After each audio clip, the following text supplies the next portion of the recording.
Hey guys, in this video we're going to be learning HTML and CSS by building 5 projects. So these projects have been selected based on various difficulty levels, so up to difficulty 1 to difficulty 5. And at the end of the video, we'll build a portfolio website to showcase your skills. There are a lot of important links in the description, such as the source and final files. So I hope this is going to help you to improve on your HTML and CSS, and I'll see you there. Okay, so hey guys, in this video we're going to be building the frontend mentor QR code component main. So this is the project that we're going to be building. So it comes along with some images like this QR code, which we're going to be using to build the project. You can get that from this URL, which I'm going to leave in the description down below. So if you want to get started along with this project, I recommend getting the starter files for this link. So without any further ado, let's get started. So the first thing that we're going to do is that we're going to start working on the index.html file. So I have an extension for live server. I'm going to open this on a live development server. So I recommend you should use live server. It's very good. I also link an article why important, useful Visual Studio code extension that can make your life easier. I'm going to click on go live. Sometimes it takes a while. So okay, the attribution is not pretty much needed. I don't need this for this tutorial. I can just comment it out, but it might be useful in case you might think of, let's just say you want to submit it. The live development server has opened, so that's cool. So let's just put the design that we're building in the next tab. Okay, so how are we going to go about doing this? So first of all, I'm going to remove the style tag, which is also not needed. I'm going to remove everything that's not needed. So first of all, the way I go about doing this, we have to have a container to wrap everything, and that container is also going to be useful so when we're centering it, because this is perfectly in the dead center of the screen. So we're going to say container, then we're going to have the a container, then that new Visual Studio Code stuff. So then, but you guys know that that's a container, right? So then we're going to have the card dash container.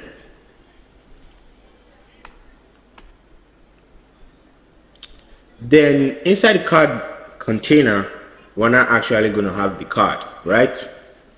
So card, or you could remove the card container. I don't think that's necessary again. Our primary container will serve as that, but normally when I'm building it as part of a website, I normally like to leave that inside of there. So inside the card, okay, so inside the card, what are we going to have? By the way, this is the card, in case you're not seeing that. So inside the card, what are we going to have? So this is simply, we're going to have a div for this card image, and we're going to have a card content with the title and body. So that's how you break down card components. You normally have an image, so card dash image. Then we're going to have the card dash body. Then or rather I like to call it card content.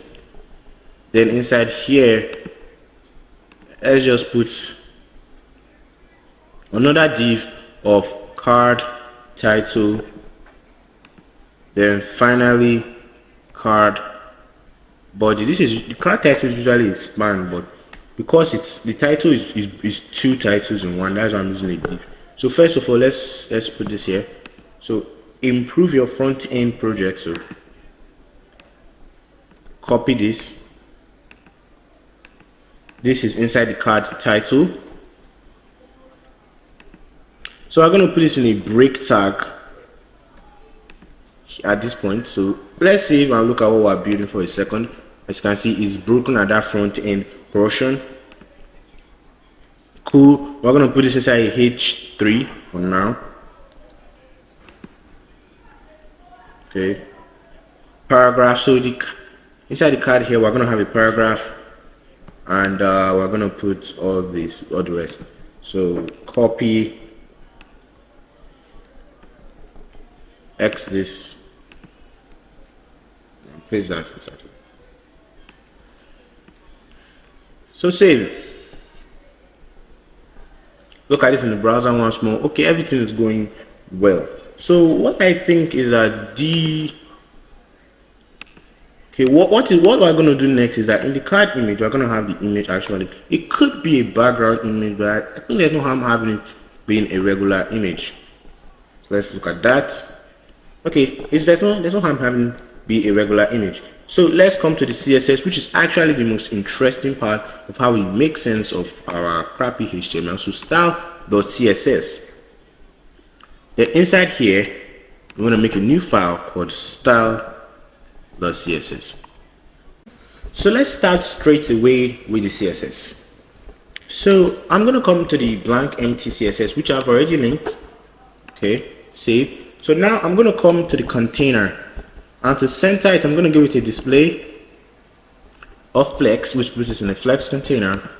Justify content center on the x-axis, and line items center on the y-axis, and so that it takes up the full height, because if it doesn't take up the full height, you won't see it centered on the y-axis. So 100 view height. Save. Okay, that's nice. So the card, we're going to give, on the card, we're going to give this a width of, let's start with 300 pixels to begin with.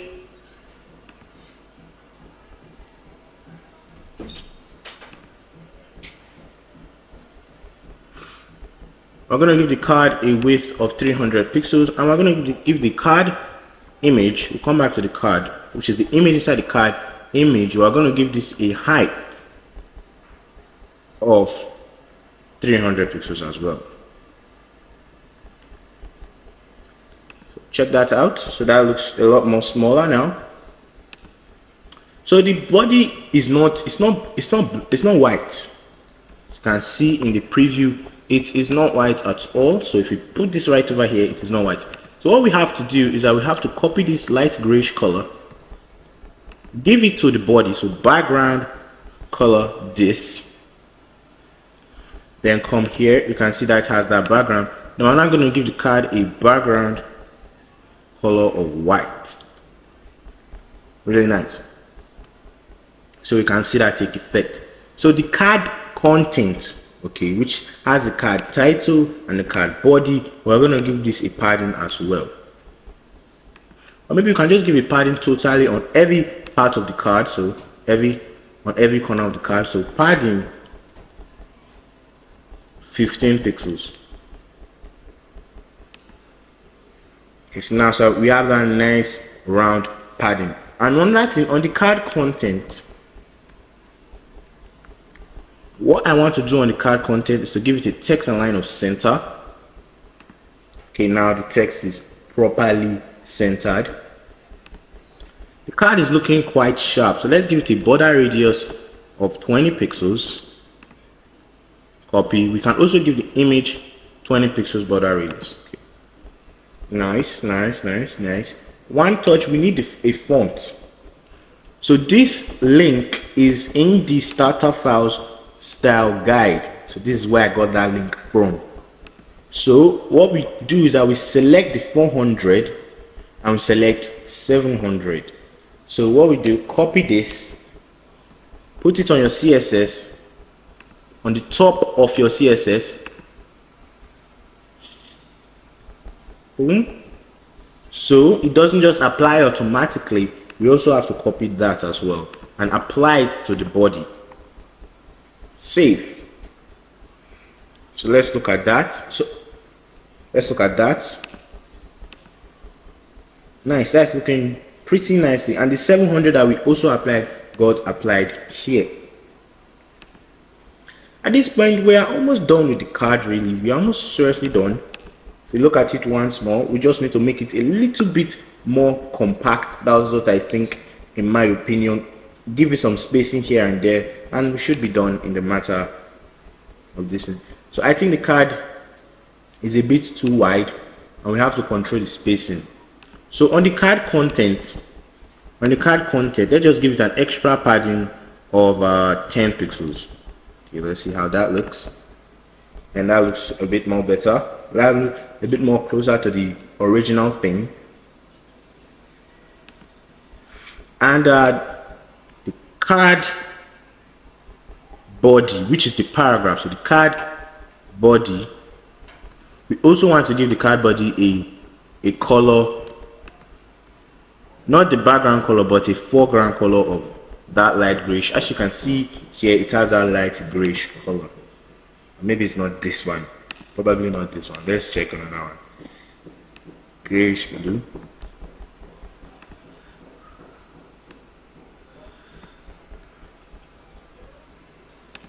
Yeah, it's probably this one.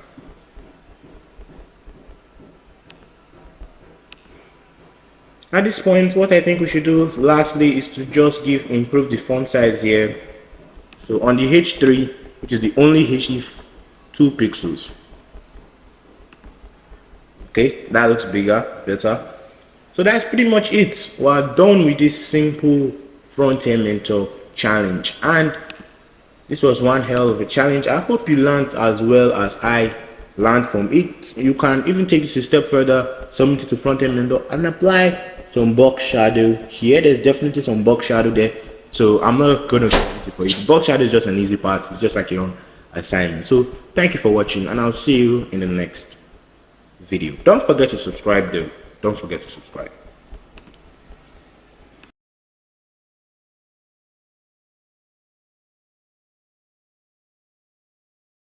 We're going to be building this front-end mentor challenge.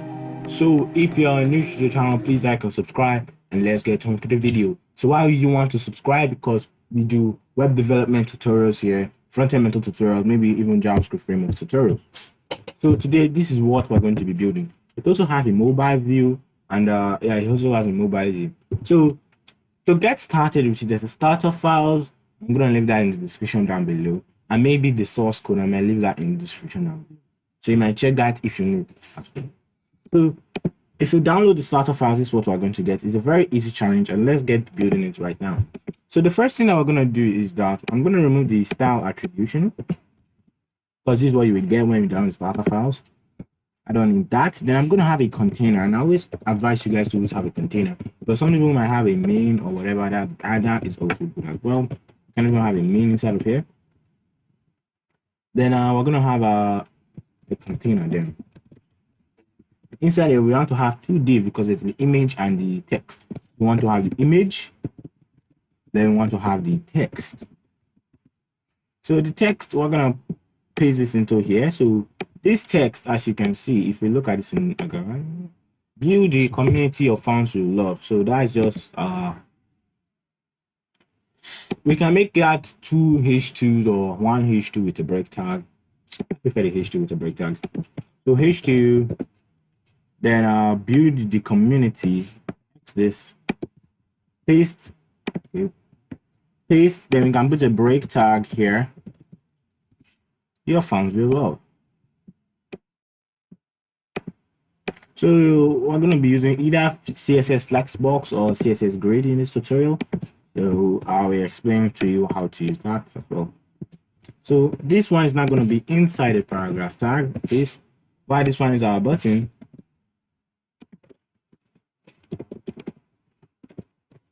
Register. So as you can see, that looks very nicely formatted. And inside the image div, we want the image div here. It doesn't matter the order of the image div, because that can be easily adjusted. So we're gonna have the image of /design, because images are super annoying to deal with. So there are 2 images, one for mobile and one for desktop, apparently. So what we're gonna do? Nope. Okay, it's not 2 images. That's just the background. It's only 1 image. Or we might have used one CSS tree to change the image. So it's just illustration mockup because it's a scalable vector graphics.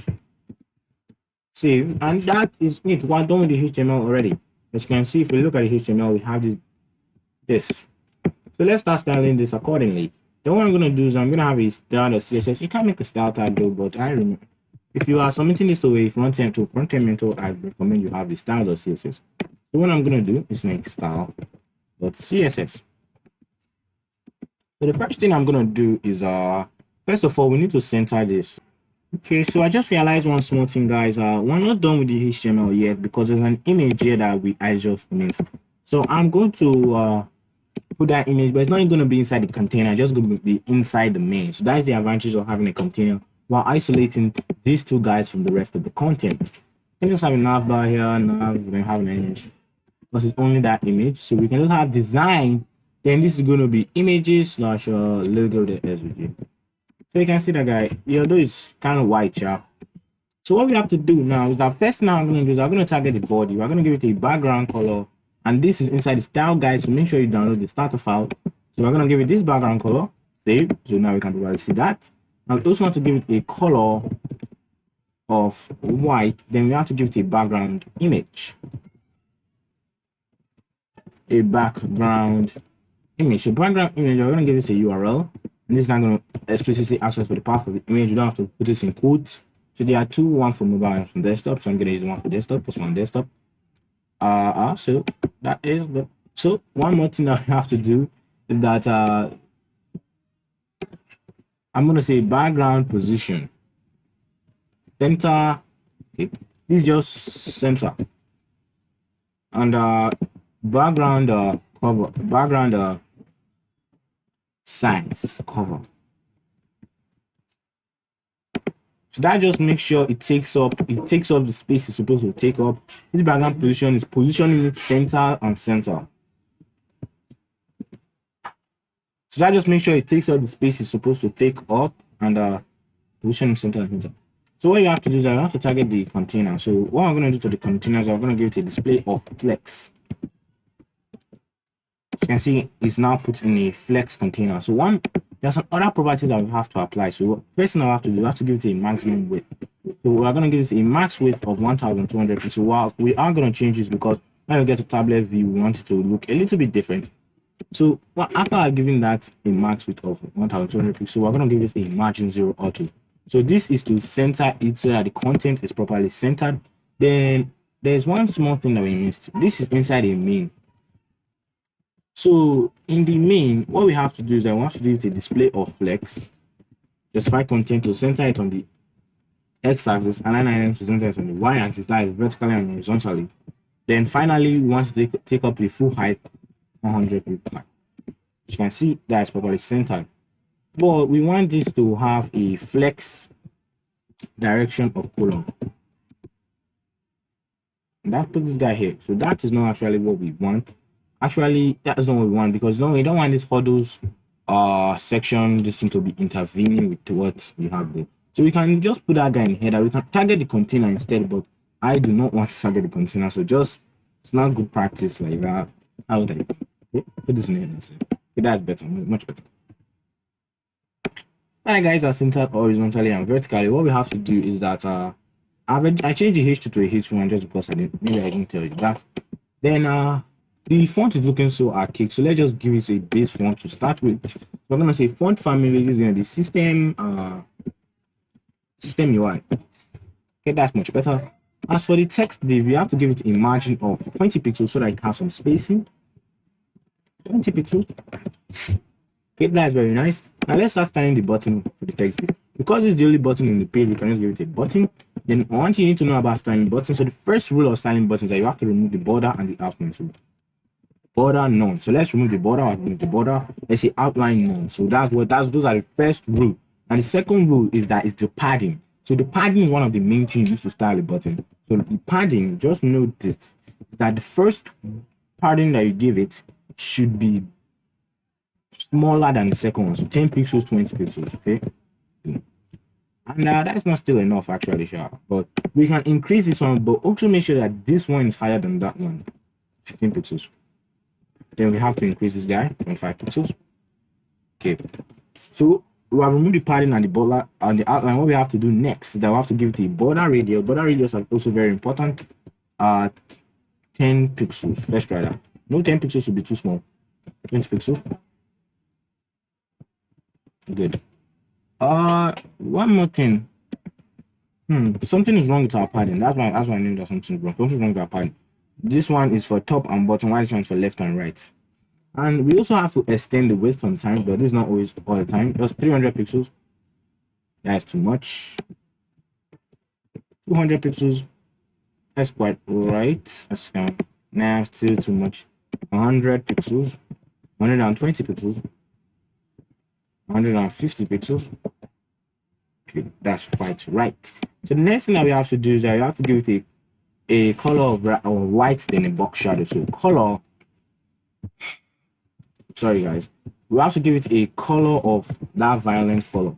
So you can use this, put this in a CSS variable in case you want to use it alone. So this guy, you guys may not know about CSS variable, but it's very helpful, and it's very helpful and very nice. It helps reusability, and you don't have to always type in that color. You can just put it in a variable, pretty much like JavaScript variables. Then box shadow. So let's just leave this. I don't want to complicate you guys. Let's leave the box shadow for later. As you can see, we have our design. It's looking pretty nice right now. And let's see if there's any other thing that we missed.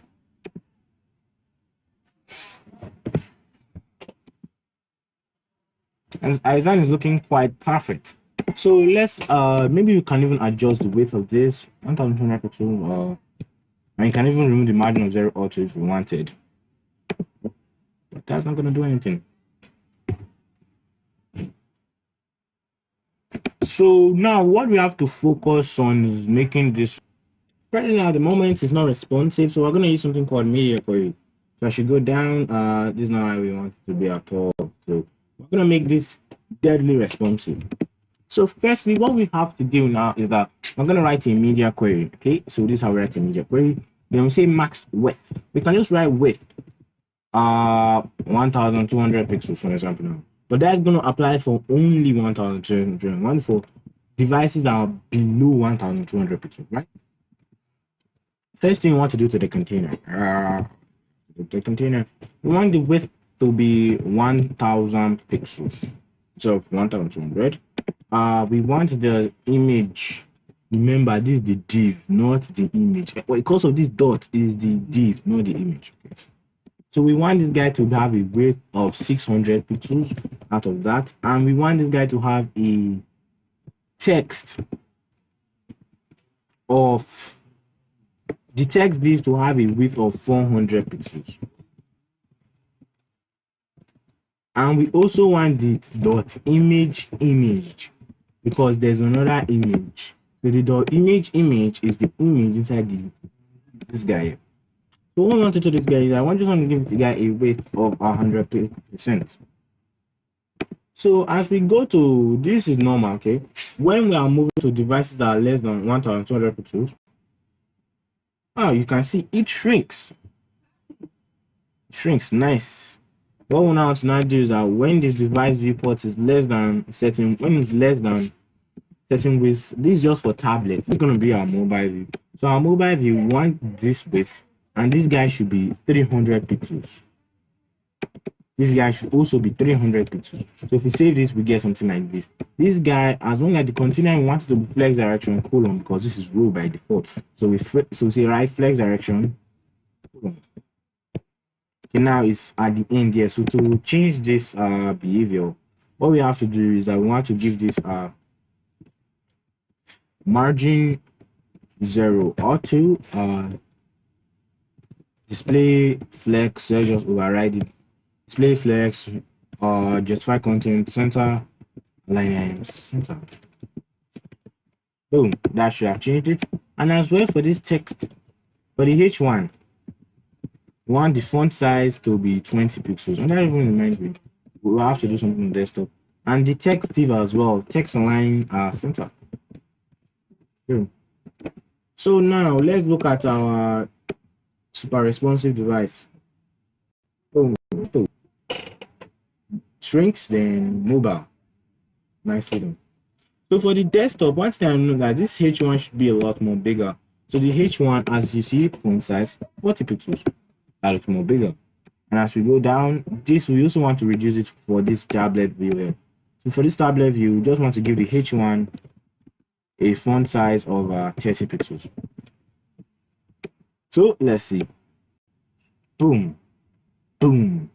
So and even when to the frontend method specification is 375 pixels, and I 375 pixels. So if you look at our device in 320 pixels, looks very nice. 375 also very nice. So the one last small thing that we have to do for mobile is that we have to change the background image, the body. So what we have to do here, when we are in mobile, we say body background image URL slash images slash bg mobile. As you can see, it's not positioned right. As you can see, it ought to be in the top, so you just say background position top center, and this is possible in case you are wondering. We also want to give you some properties as well as background size and cover. Complicated. So here we're going to use something called CSS pseudo classes, but we can't just position arbitrarily. We're going to position after. So when you do this, it creates another element on top of the body. This is quite confusing, right? So let's give this a width of first thing that the first property you should write here. No, sorry, content. This is the content CSS content property. It's very important. If you don't put this, all the styles that are written is rubbish. So what we have to do, content that position absolute. Okay, top 0. Okay, after giving that top 0. Okay, good. All we have to do is that we have to give the body a background image of none. Okay, that's good. Then what we have to, I've not quite seen it here, so let's give it a width 100% and width and height 100 view height. Save. Now we can see that there, but it's on top of the element. So to fix this, that's why we use z-index. So when two elements are top of each other, we can just say z-index 1 and it's going to be, there's the default. So when you say z-index 2, it allows us to stay in 2 elements. So if we give it -2, it's going to be behind the elements. But now that we see it here, we want it to be at the top, right? So to put it at the top, what we have to do is I will say top -2000 pixels. Okay, boom. So that's it, guys. Quite tricky, right? To the CSS pseudo classes thing, quite tricky. And this nav image, you might even shrink it a little bit because I can see it's very smaller here. So I'll say nav image with 200 pixels. What's 200 pixels? 100 pixels.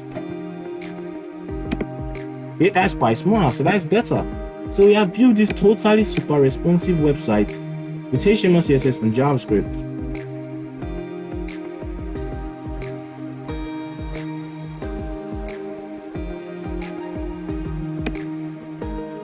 You can just put you are the one that did the challenge and your details. So that's it for this, guys. So that's for this tutorial, guys. Like, subscribe, and you can send me a tutorial request in the description down below. Thank you for watching.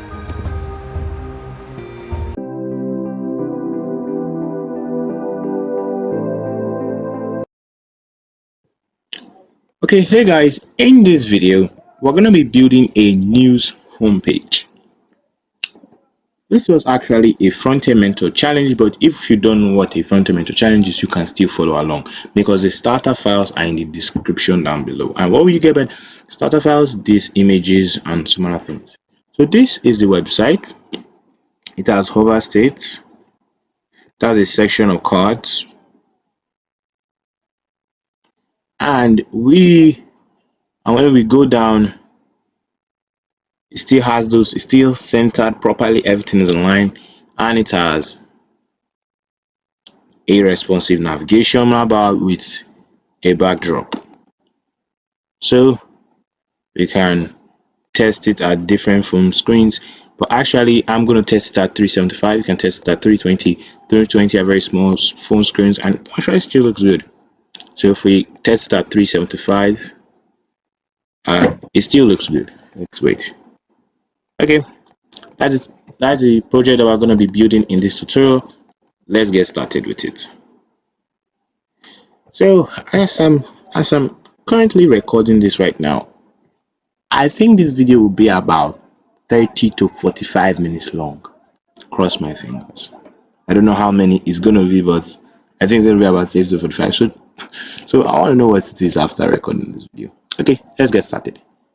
So just go to the description of this video, download the starter files. When you download the starter files, this is what you are going to get. This is what you're going to get, exactly like this. I have not even changed a single word. This is what you're going to get. And one more thing too, maybe you can just consider subscribing at Tech Upfront. You can see the channel link. You can just consider subscribing. That's a bonus at 291 so far. So okay, so once you download the starter files, let's do this like this. Okay, click on go live. Okay, so this is what we get, just completely text. I'm supposed to turn that into this. Okay, so let's start. This is actually the project. You can see I actually pretty much tried. Okay, let's start it. Let's get started with the HTML, of course. So this is in a live development server, so when I refresh, it's going to show up there. So the first things first, we don't need the attribution. We're going to remove that. You can leave it there if you want to submit it to frontend mentor, but I'm not submitting mine. Okay. The first thing that we're going to do is that we're going to have a main to contain every single thing that's going to have all this, every single thing the main is going to be. Then the very first thing into the main is the nav bar. So the nav bar, as usual, we're going to use a nav. And for that W sign that you see up there, actually we're supposed to use an A tag for this. We're gonna give an A brand dash logo. Which tends to nowhere, and we just put the image like that. So image dot slash assets, and again this is all in the starter files. This is gonna be logo.svg, right? Oh yeah, so we have that logo. Things are going great. Okay, so now we're gonna have the image. So we're gonna put all those, like, you know that there are how do I put it? There are all those menus that you see. We're gonna just put them in. Then later we're gonna be dynamically controlling them. So dot slash assets. Still don't know how long this video is gonna be. Still don't know. Okay. So dot slash assets. We're gonna go into the images and icon dash menu dash close dot svg. Okay, that's the close navigational bar. Oh, sorry. We don't want the close is not going to be here. Okay, we want that. Okay. Pretty good. Then we're going to have a div. So you know what do I mean by backdrop? What I mean by backdrop essentially is that when I open that responsive nav bar, you can see that the body, there's kind of like a black. The body is grayed out. As you can see, the body doesn't have a background of black, just that the body is, there's like a black overlay on top of it. Don't worry, you see what I'm talking about. So backdrop, and inside the backdrop we're going to have a URL of nav links. I generally like to like, when I'm making nav, but I don't put URLs inside it. So now we're going to have the image dot slash assets images icon dash menu close. And in this, for the source files, I might leave them in the description below. I might definitely leave them in the description down below. So, oh my god, I've saved this. Darn it, I saved it. What I mean is that now everything is formatted. Ah, damn it. Because now, everything is formatted. I don't want everything to be formatted, and I've been saving it since. Okay, let's just continue like that. Okay, so now we have the image, right? This is where we are. Let's just continue like this. So all I'm going to do is I'm going to say li nav dash links. How many do we want to do? I think it's about 5. Then inside, so I just took a small break to go and check something, and I'll be okay. So I'm back. So we did the nav links, right? So each there's inside a URL called nav links, and each of them is a nav link. Okay, so it's supposed to be a nav link, not nav links again. That would be catastrophic. So we have home, new popular categories. Yeah, new and we have popular, and we have, I'm just gonna copy because I'm quite lazy. Paste trending. We are already 6 minutes into the video, or even 7 at this point. and I'm saying this video is gonna be 30 minutes long. Hopefully. Okay, I think we are done with the nav bar. Okay, so now that we're done with the nav bar, let's come to to the this part of it, to the second part of it, which is the hero section, which is essentially this section of the page, this down. So let's do that. Okay, so what we're gonna do is we're gonna say flex dash hero, because we're gonna be using flexbox. Then the hero content. Inside here, we're gonna have that image, of course, dot slash assets image images, sorry, then image web 3 desktop. Now that we have that, so inside the hero content, we also want to have the hero text and some other things. So hero dash text, inside here we're gonna have the flex heading. The reason why there are so many divs inside of divs, because this is not an easy layout. The truth is that here and here are flexed. You get it? Then here and here are flexed. So that's why we have this flex heading. This flex heading for this one and this one. Hope you understand that. So this is gonna be the bright break tag, and this is also helpful sometimes. If I did this with CSS, would be it will be more stressful, I'm telling you, of web 3.2. So I don't think so. There's even another break tag here. So B class, and you may be asking, why am I giving it a class of break? The reason why I'm giving it a class of break, because at mobile we want one of the break tags to disappear. Yeah, so at mobile we want one of the break tag disappear. So inside the hero text, we want to have the div flex dash p, that stands for flex paragraph. So I can't copy this one. This one is a bit much. So it's from here. We dive into to fulfill promises. Okay, it's here. So what just happened?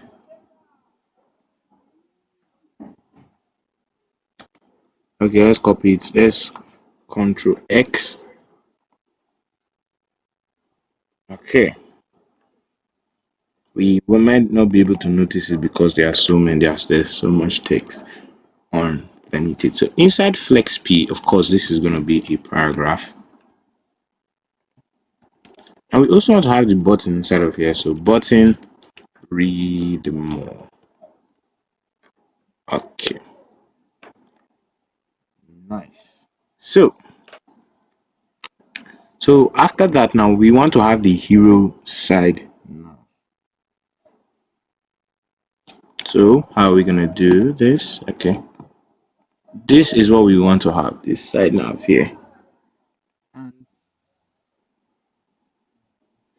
So inside here, we're not gonna have it here. We're not gonna have it inside hero text. That's not possible. Okay, I think we're gonna have it inside of hero content. Oh yeah, no, flex hero. Hero side nav.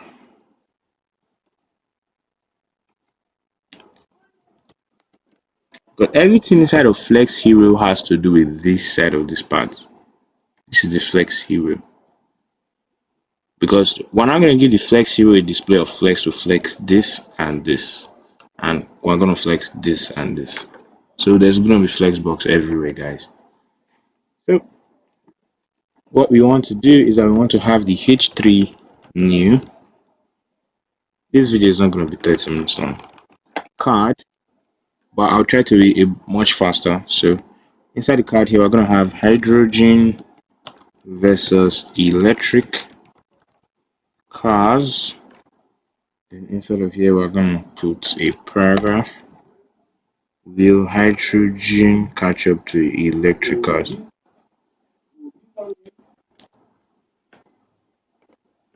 Paste. Then we're gonna copy.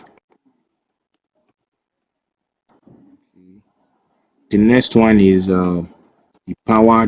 The downside. Okay, where's the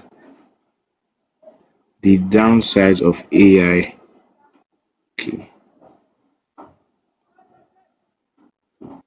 I think it's the downside of AI artistry. So copy this.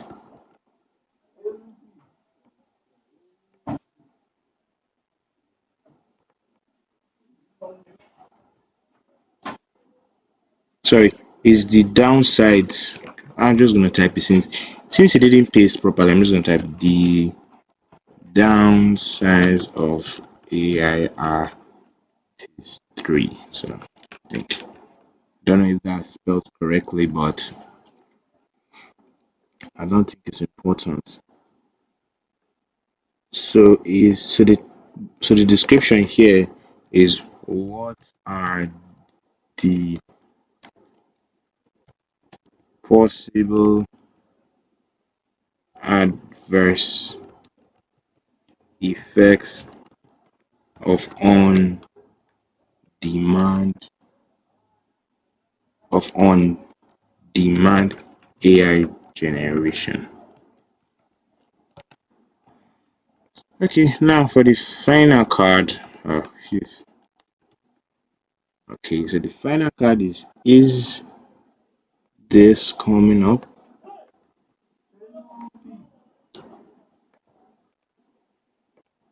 Sorry for that.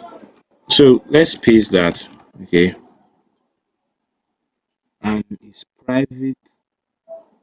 Okay, look at. Hence, I think this is where it stops.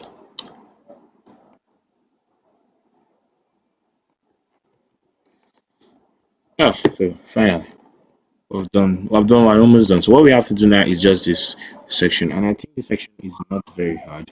We just have a section of cards again. And once we do one, we duplicate them. We will.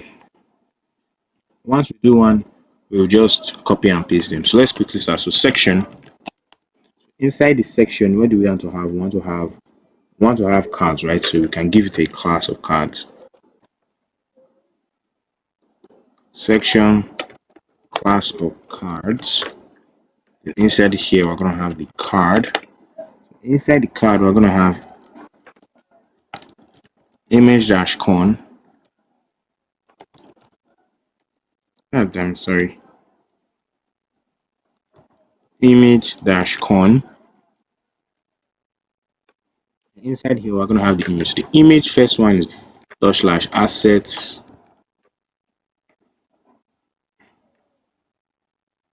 slash images slash. The first one is retro PCs, I think. Then inside here, we're gonna have the section text.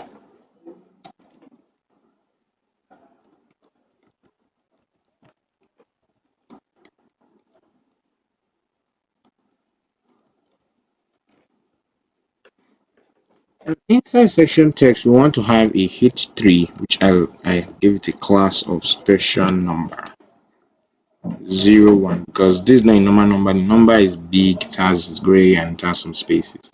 So H4, the H4 is reviving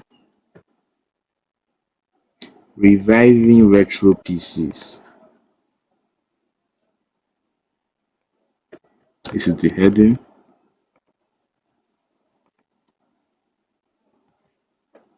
P tag.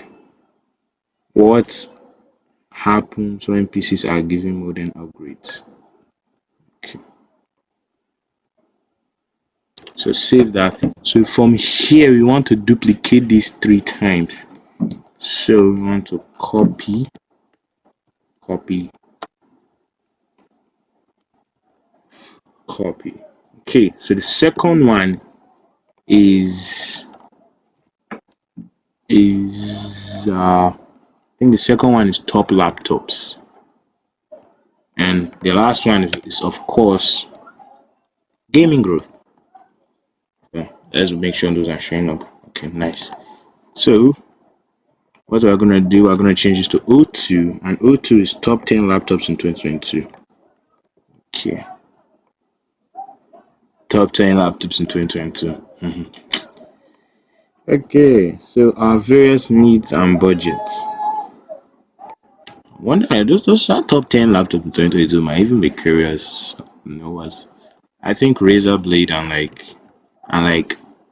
Alienware are gonna be there, of course. Okay, so number 3, we have the growth of gaming. Okay,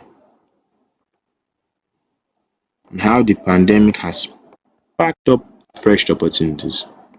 Yep, the COVID-19 pandemic. What a crazy pandemic. So now we are done with the HTML. Thank God. Phew. So we finished the HTML, right? Okay. Let's just go through it and check if we made any mistake. Okay.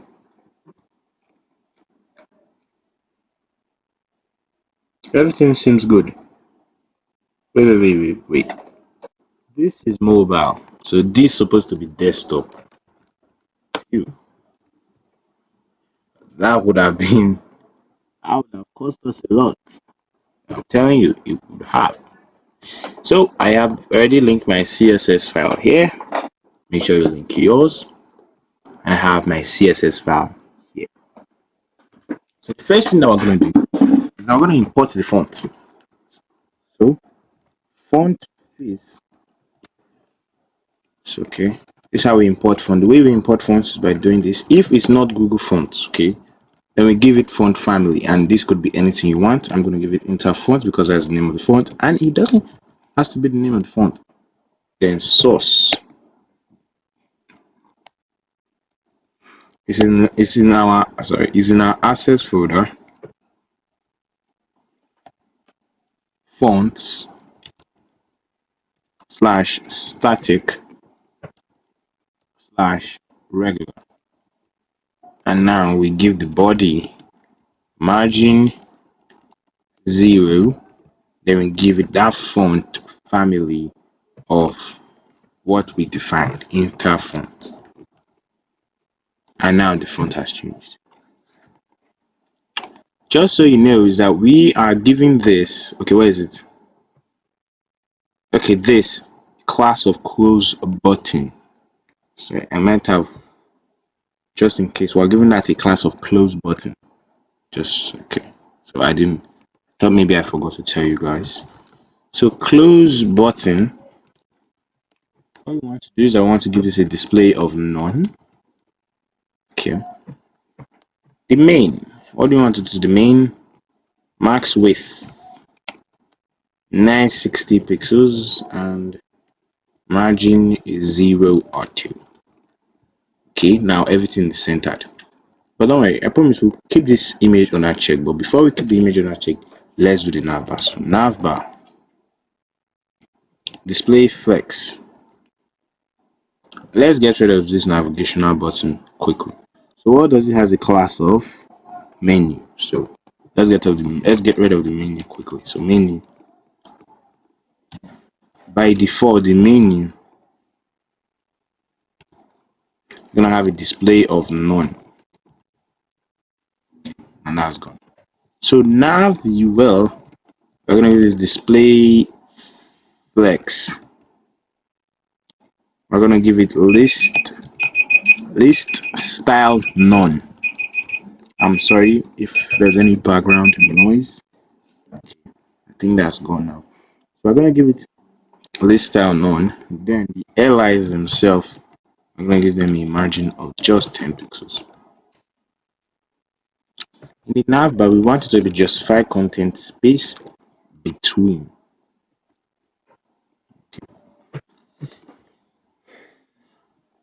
So let's go to the flex hero. So you know that the flex hero is basically contained out of two parts. Flex hero is everything from this image to here. So if we come to the HTML, the flex hero is a flex hero. If we open up the flex hero, it has hero content and hero sidebar. And hero content is this top, while hero sidebar is all this hydrogen versus electric cars, is VC Dino, and the downside of AI artists. So we want to give everything there display flex. We want to give it justify content space between. What this will do is space it between. Okay, let's attend to the image very quickly. So flex hero image max width 100%. So you can see now it's flexing this everything inside that container, this and the sidebar essentially. So let's continue. So I think we should the sidebar, we need to do the sidebar quickly. So let's do the sidebar. Wait, one more thing. With 100%. Make sure it takes that.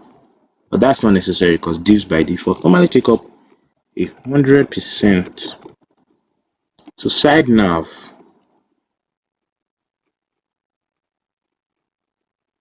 hero side nav, margin left 30 pixels. Actually 20. This space here. Margin left 20 pixels and a background color. And the color is inside the style guide. And I think it's this color. Is it? Or let's give it a color of white. Yeah, maybe a padding of about 20 pixels or 15 pixels.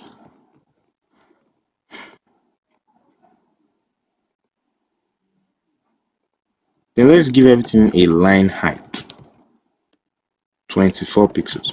This line height property is very confusing, but what it just essentially means, it just line height is the space between the text, like from this text here to this text here. It is not margin. So hero dash side nav paragraph. The paragraph is supposed to be green, not white, as you can see.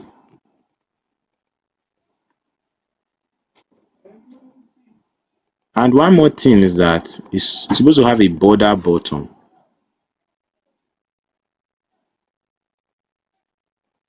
So border dash bottom 0.5 solid gray.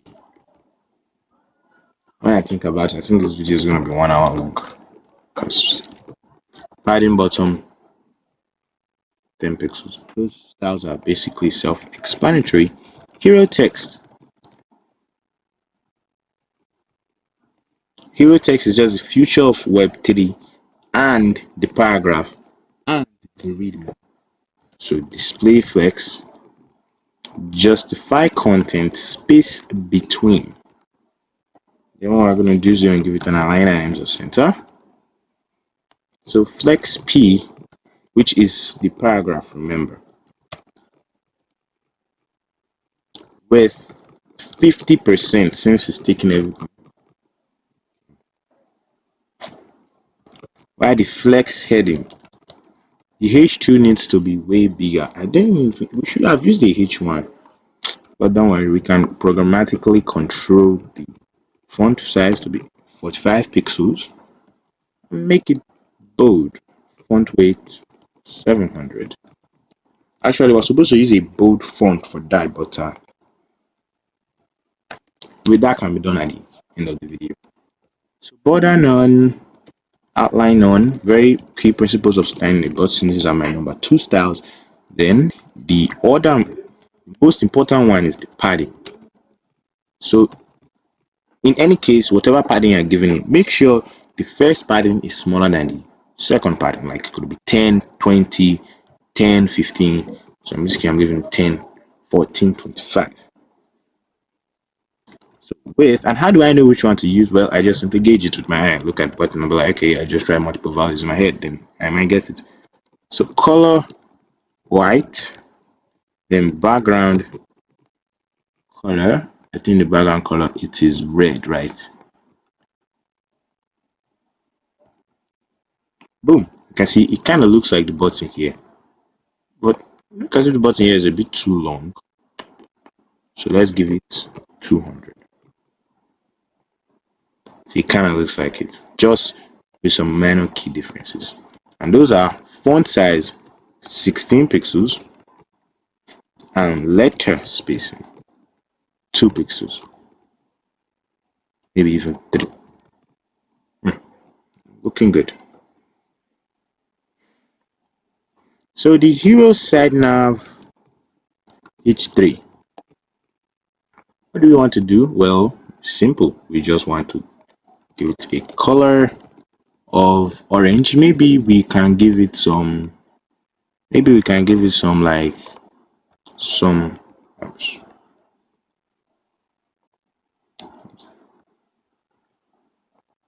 that's a sneaky trick when you want to look at your history or clipboard history. I'm not going to tell you guys. Or if you want to know, just subscribe. If you're watching up to this point of this video, you have to subscribe, man. Like, seriously. 30 pixels. Like, if I told you how many times I've recorded this video, you won't believe me. Like, I think this is the 3rd time. The first time I think was about 40 minutes or so. This is the 3rd time. So, if you please, I'll beg you, please, I beg you, subscribe. So, the section now. Section or section.card doesn't matter, just because there's only one section on the page. So we're going to give this display flex and a margin top 20 pixels. Now we want to do the section image. What do? Max width 100%. Bam. Okay, that's not going to work. That's not going to work. I guess that trick doesn't always work all the time. 100 pixels. Bam. Looking small. Now the card, not cards, card, which is the individual one, display flex. Okay.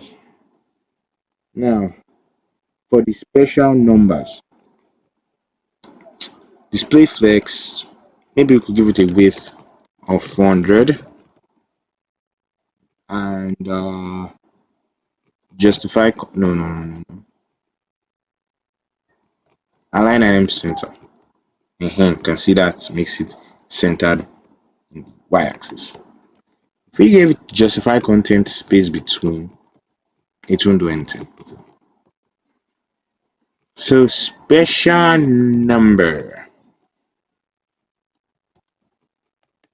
which is the 1, 2, and 3. So what do you want to do? Color gray, but the gray wants to give it an opacity of 0.5.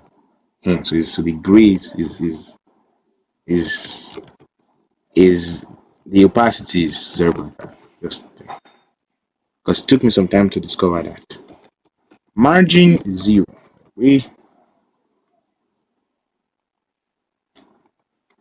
So let's go to the section H4. What we could do here is we could give the margin of 0.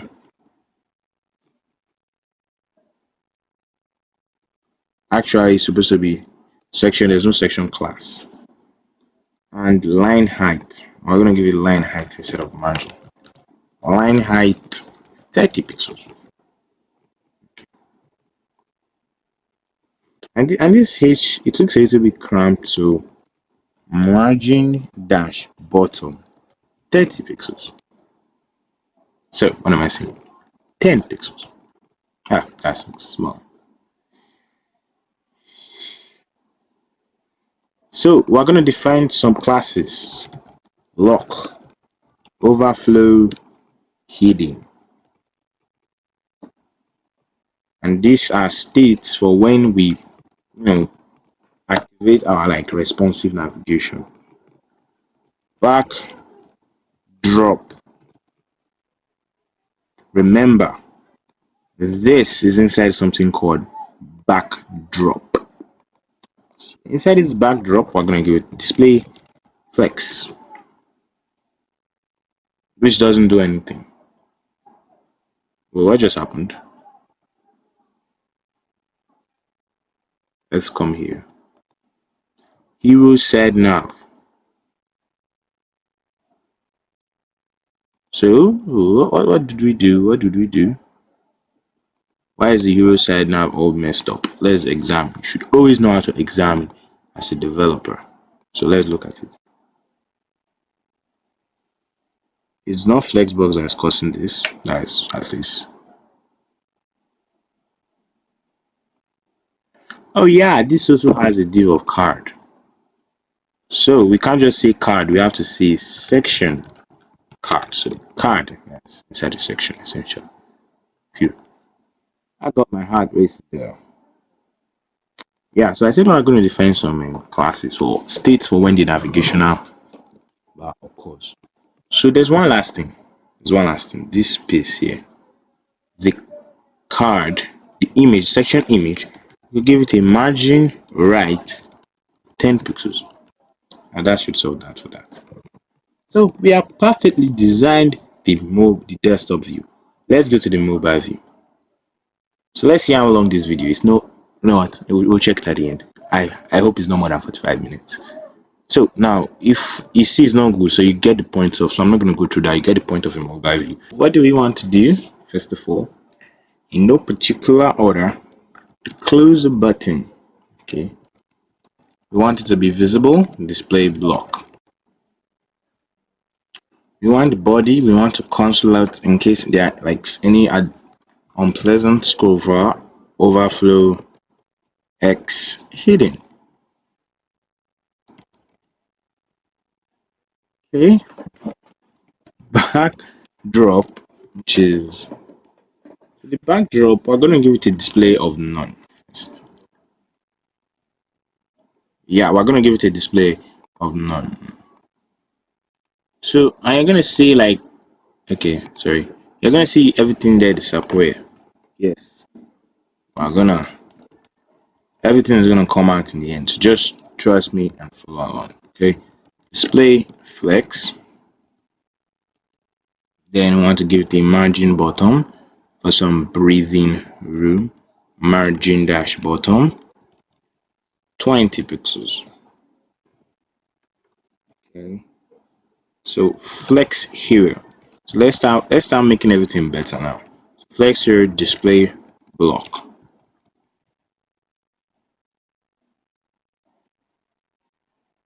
Section dot cards is essentially this section. Okay. This display block, which is this.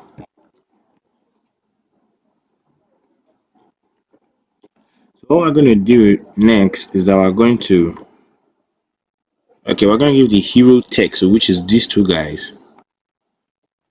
Hero dash text display block.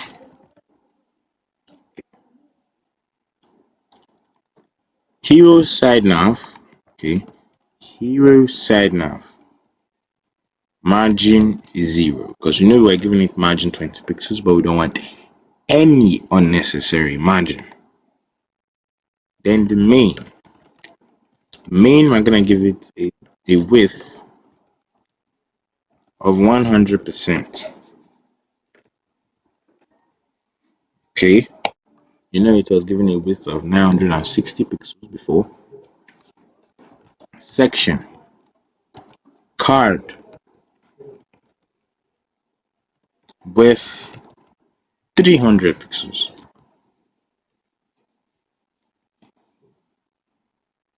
Flex heading font size 20 pixels. See how that's looking.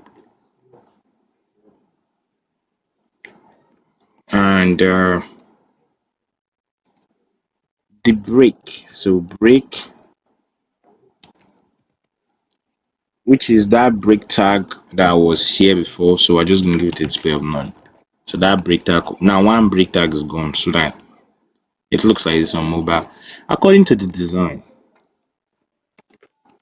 So the button, what I want to do is I want to give it a margin bottom of 10 pixels. Then the section dash text. The section dash text, I want to give it margin left 20 pixels. And this is essentially where this is. So there's a margin left here.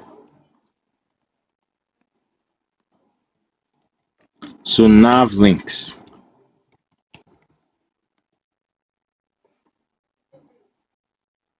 So to kind of see what we're styling, give me a sec. To kind of see what we're styling, let's remove this backdrop display node first. Okay, so nav links with 200 pixels, display flex. So we're gonna strip it out from that kind of desktop and turn it into a mobile view. So flex direction should be colon, not row.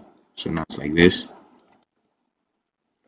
A height of 700 pixels. Now to position it properly, we have to use position absolute. Not really, there's nothing hard here. It's absolutely positioned to the body, and like this, we can use coordinates to kind of help us position where we want. So top minus 15 pixels. So you should start from a little bit off the screen. Where is it? Okay, don't worry, it's gonna come out. Right 0. So you should start from absolute right here. Opacity 1. And a background color of white. So what we're going to do is we're going to give our menu. We're going to give the image display block. Object fit, we're going to give it contain, so that it doesn't get stretched beyond proportions. Margin right, we're going to give this 40 pixels and maybe a width of 50 pixels.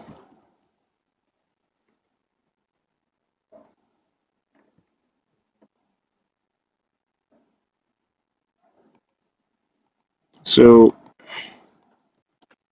nav link,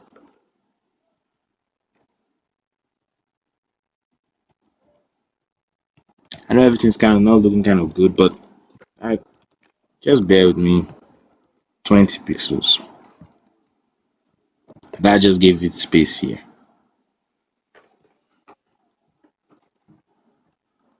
Dot close btn. Well, we should have given this before, but let's just give it width 30 pixels. Yep. And that's that for that. So what we have to do now is say backdrop, display block, position absolute,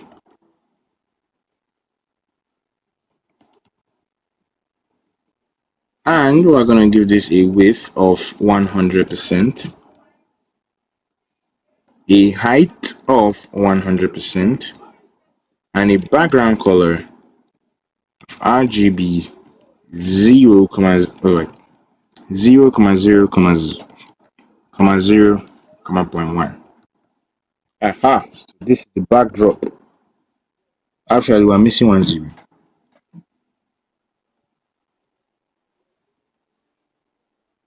So we can make it as dark as we want. We can increase the darkness, and so it looks a little bit more darker now. So, and we don't always want the backdrop to be like this. We want to attach it other class, then the backdrop is going to be like this.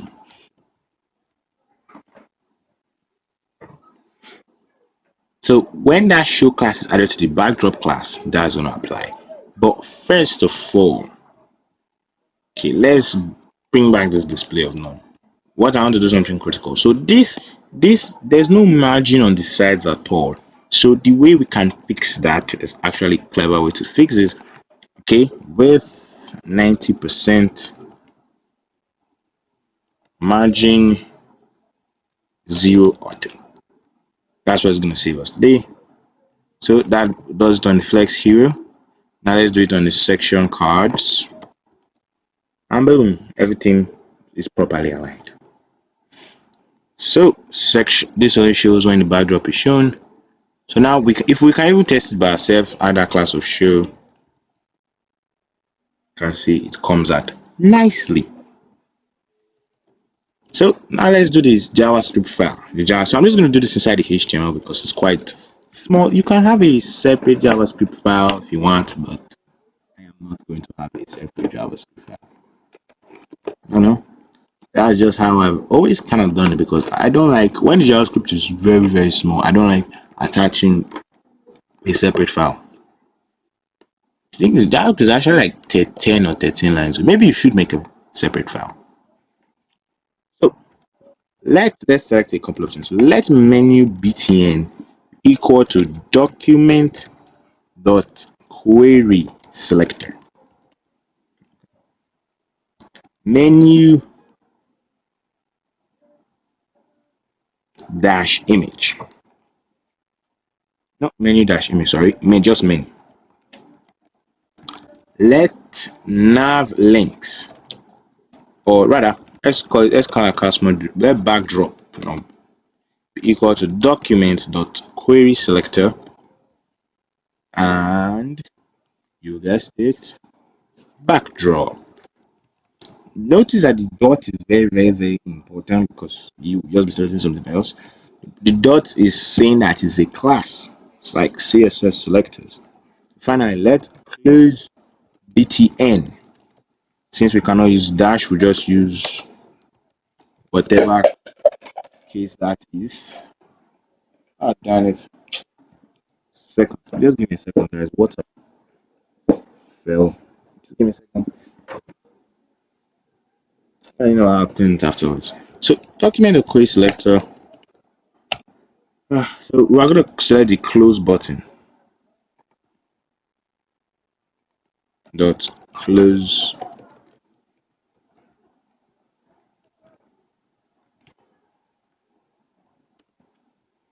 So now this is the menu button, right? So the menu button, we want to add an event listener.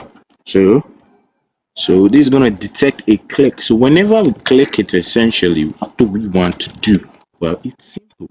What we want to do is that we want to add document the body. Remember that class of lock. And what does it do? It prevents the user from scrolling. Right? So document the body dot add class list dot add lock. That's the first thing we want to do. While the backdrop dot style dot display, no, it has display none by default. We're going to set it to block, and we're going to say I'm going to add the show class. So backdrop dot class list dot add show. So if we test it out right now, yeah, I notice that the user can't scroll. Nice. So one more thing, let's make the close button. So the close button is going to be the direct opposite. So if it's a direct opposite, what do? Do we add direct opposites? You guessed it, we remove, right? So what do we do here? Now if this block is the direct opposite, we set it to none. You should be doing this by yourself. Okay, remove. So now, okay, now we have finally finished it, but wait, there's one last problem. The problem is, I'm just going to minimize this, by the way. So the problem is, okay, let me show you the problem. This is not showing. Why? Okay, it's showing now, but when we go down, it's still showing. So when it stops showing is that when we click here and we close back, it stops showing. So how do we fix this essentially? Well, think of a solution. I'm going to end the video here.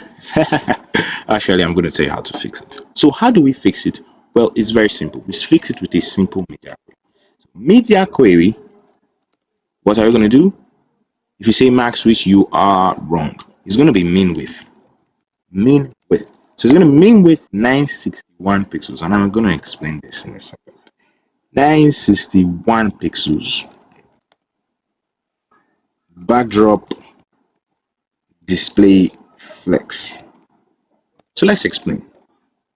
So what happens is that when we close it, we're setting it to the display of none, and when we come back here, it's still display of none.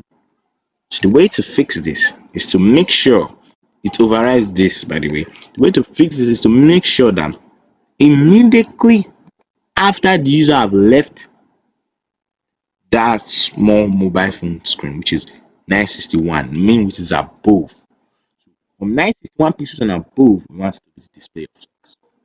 So that should properly fix it now. So when we go back, we set it to display none, and we'll come back.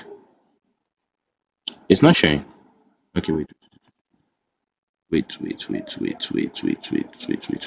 I'm not sure we've saved this. Okay, let's check it now. It should work.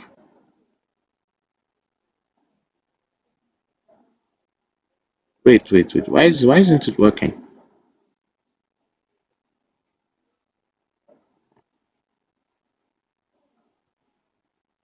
Let's just add an important. Make it to override any other thing. That's how you override any other thing. So we come back here, and now it works. Phew, now it works. And we can go back, goes.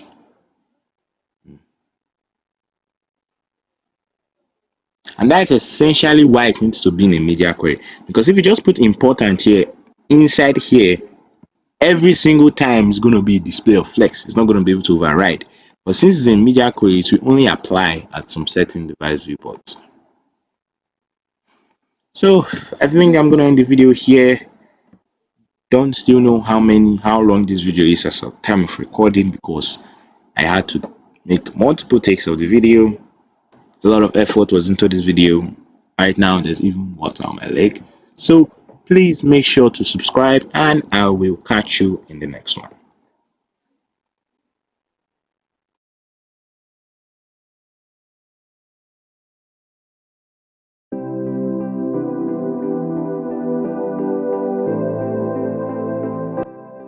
Okay, hey guys, in this tutorial we're going to be building the latest frontend mentor challenge, which at this point is this frontend mentor challenge. So if you're new to the channel, please like and subscribe. Let's get onto the video. So why would you want to subscribe? Because this is a channel for teaching frontend web development. So this challenge is a little bit more difficult than it looks, because it has drop downs on the nav bar, as you can see, drop downs. And you can see when I refresh it, it has this kind of easing animation, as you can see. And I'll even show you how to make that animations as well as keyframes. And let's check the responsivity of this website. So this website is deadly responsive. So let's look at it. So what I'm going to do is I'm going to set. So as you can see, if we reduce the width to a normal laptop, as you can see, this is how it looks. Then when we go small, you can see it shrinks there. Let's look at it again. It shrinks. Okay. Then as we go smaller, it comes into the mobile view. And as you can see, we can come here like this. And the nav bar slides in, and you can have pixels, or maybe 340 pixels, 320 pixels are still small screens. But as you can see, everything's black. And we still have the drop downs here, as you can see. And these drop downs are only CSS, so they're just only CSS. Okay, thank you guys. Let's get on with building. This video might be a long video, so get some water and let's start building it.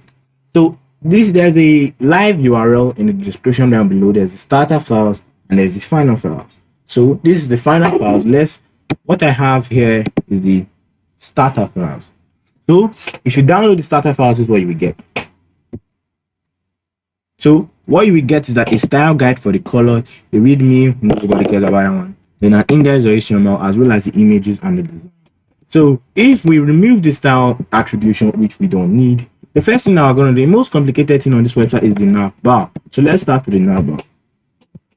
With the nav bar, what we're going to do is that we're going to have a brand. And this brand, we're going to have a brand, and this brand is normally an anchor tag. I just like to follow. These are just standards I just made up myself from like something like Bootstrap or something. So the brand is the name of the image, the name of the service. So in this case, the name of the service is Snap. As you can see. So the image is going to be /images/ and its icon dash logo. Okay, wait, we can always check inside the images. So let's see, look for its icon, because that thing is not ordinary text, it is a logo. So give me a sec here, guys. Okay, let me check. Okay, its icon is logo.svg, not just logo.xvg. Sorry, guys. So logo.svg. Then let's maybe later. Okay, let's just put an alt logo. So now that we have the brand, next thing I want to do is the hamburger navigation. So we're gonna have, I'm just gonna give this short for ham. So the hamburger navigation by default, note that it's also gonna have a display of none. This is gonna go to nowhere, and it's gonna be image.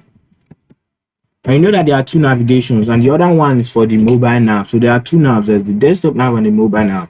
So the mobile nav is also gonna have a display of none by default. So icon menu.svg.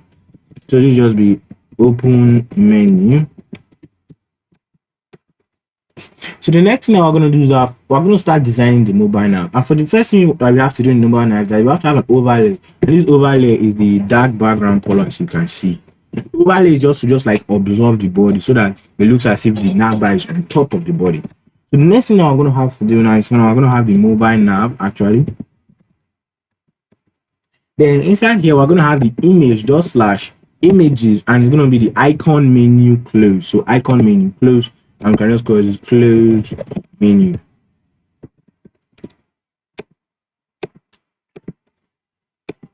Then the next thing that we're going to do is that we're going to have the mobile nav container, and the mobile nav container is just to contain, just separate this close menu from the mobile nav actually. So it's going to call mobile nav -con for short for container.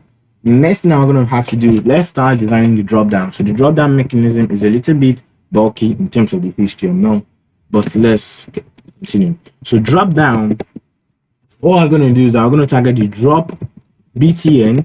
Then inside of this drop btn, we're going to have a features. Okay, as you can see there. Then we're going to have the image for the feature, which is that arrow, as you can see there. Or let me show you again, this arrow. So these images, what I'm going to do, I'm going to say /images, okay, not design, images, oops,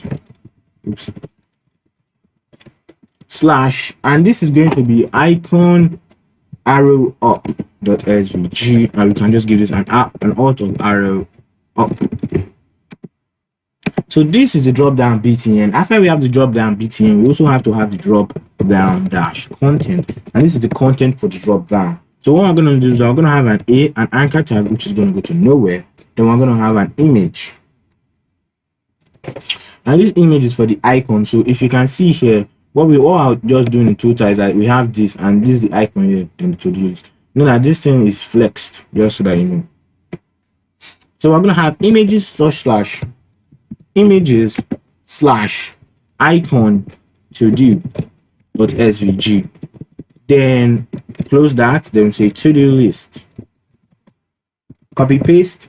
Then this is going to be calendar, then calendar.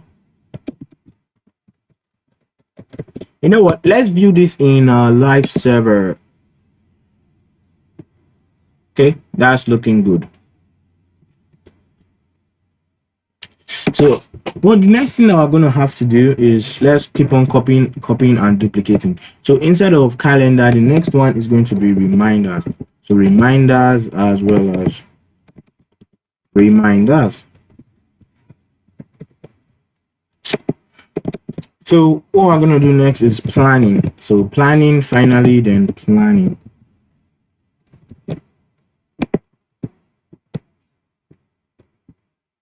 Sorry guys. Okay, so now that I have autosave on. If you look at this, you can see we have everything, the mobile app, everything is inside a tag, everything is coming up very nicely and very oddly. So next thing I'm going to do is that let's design the drop down for the company. You know that it's only two that have the drop down. So what I'm going to do next is I'm going to design the drop down for the company, and this is way more simplistic compared to this one. So outside of this drop down div, I'm going to say drop down. Then inside of this drop down, what we have to do is that we're going to have the drop down btn. We're going to have the drop down btn. So the drop btn, sorry. So inside of this drop btn, we're going to have the company, then image slash, which is going to be this arrow open image, as you can see here.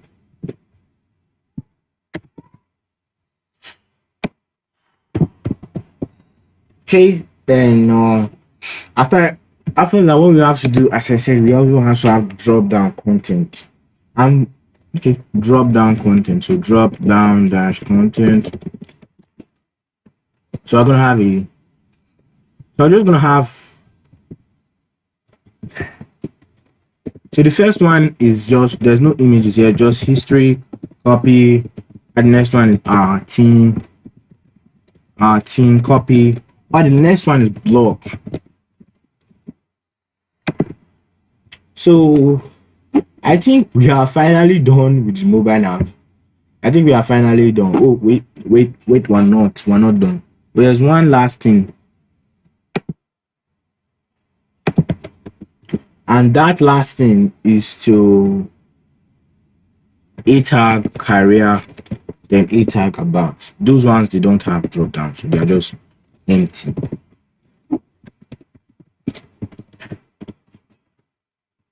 About. So that's it for the mobile navigation. So now let's start with the desktop navigation. So outside the div of overlay, so here we're gonna, outside the div of overlay, so this is where the overlay div ends. So outside all those divs, what we want to do is that we want to have the desktop navigation. So to do so what I'm going to do is I'm going to give this class of nav UL. Then I know this is not a UL tag. I just like to make, normally use UL tag, but for this reason I wanted to use a div, and it's going to be almost the exact same thing here. So let's just copy paste the drop down for the features. So look at where it ends. So it ends here. Copy. Then we paste this. By the way, let's do some space here so that we don't confuse the HTML. Then next down, the drop down for the company. Now you might be asking there, but why can't we not just have one nav then convert it to? No, we cannot, because there's something on the desktop nav that isn't there on the mobile nav, and the layout, the way we flex the desktop nav is different. So that's why it will be less stressful for us to just have two different nav. Then finally, we're gonna copy and paste this. Paste. Then what we're gonna have that isn't there is nav btn. So yeah, login and register. So button, login, copy, register. Okay, so I've done all the heavy lifting for that. So after I told you that the nav bar is the most difficult thing there, so I've done the heavy lifting. So what we have to do next is that we have to target the hero section. So let's remove it. So the hero section is just that make remote work. So hero is it's gonna be simple, right? So as you know, we're gonna have two different divs, which is gonna be the hero text and for the hero image. Because this is we're not gonna be using Flexbox, we're gonna be using CSS Grid. No, we normally use Flexbox, but CSS Grid is awesome. Now I want to get more practice with it, because I also use Flexbox every single time. So for the I'm also putting a break tag because that's going to be way easier of using span, flexbox, or any other jazz like that. So when we now get to move by, I'm not going to give the break tag a display of move. So after I've done that, we're just gonna have two last things, which is gonna be a button of learn more. And finally, we're gonna have a div of logos, and this is gonna have all our logos.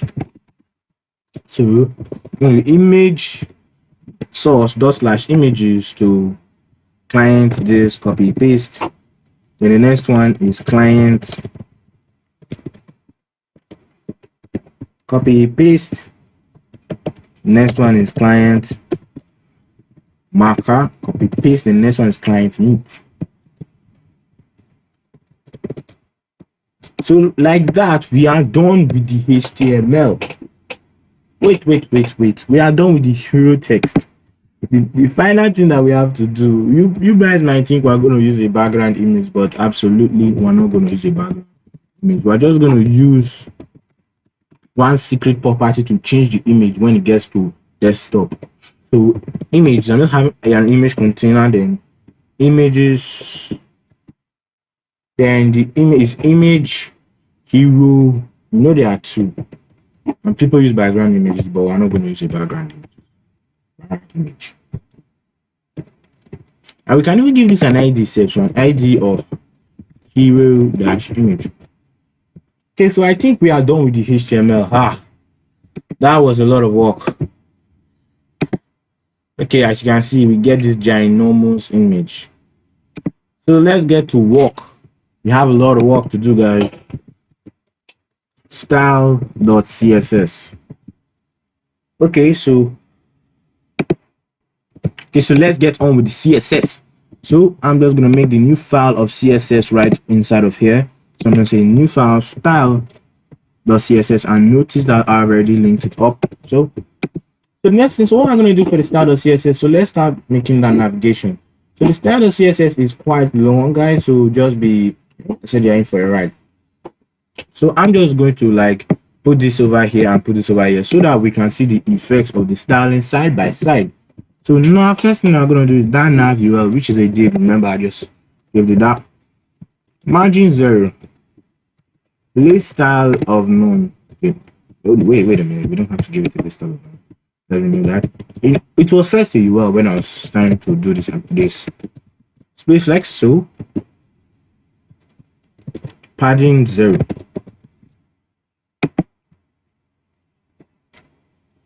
The next thing that we're going to do is that we're going to target it now.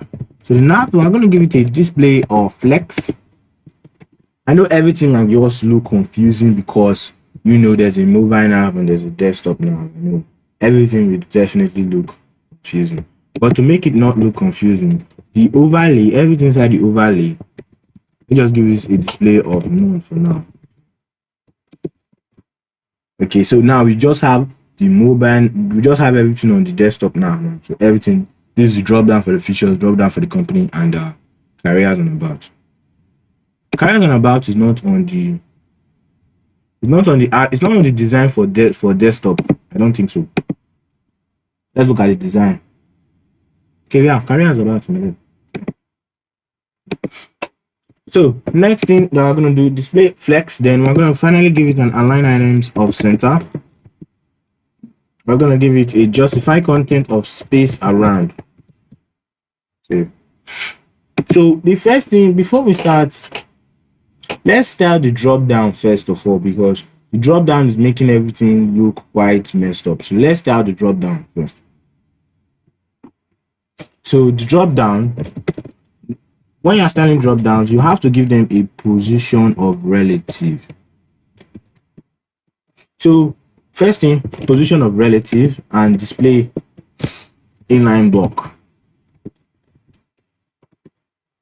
Then the next thing that we're going to do is I'm going to target the drop down content. So for the drop down dash content, what we're going to do is I'm going to give it a border radius of 10 pixels, a padding of 20 pixels for some quite adequate spacing, a display of none, a position of absolute. Remember that we give it a position of relative. The reason why I'm giving it position of absolute, so that we don't know the position of the element. So wherever it's going to be relatively positioned to wherever the element is. Background. Then width, we're going to give it a width of 120 pixels. Remember, the drop down content is just it's everything that, let me not give it to display of none. Save this. It's all this stuff right here. This is what the drop down content is. So the next thing we're going to do is that we're going to give it a box shadow and a transition. Also, we're also going to give this a Z index. So Z index is just a property to just make it when two elements are on top of another element, just a property to make this one stand out. And one other thing that we also have to do is that all these A tags, we also want to give them a like text decoration, color black. That's not so that we don't have that.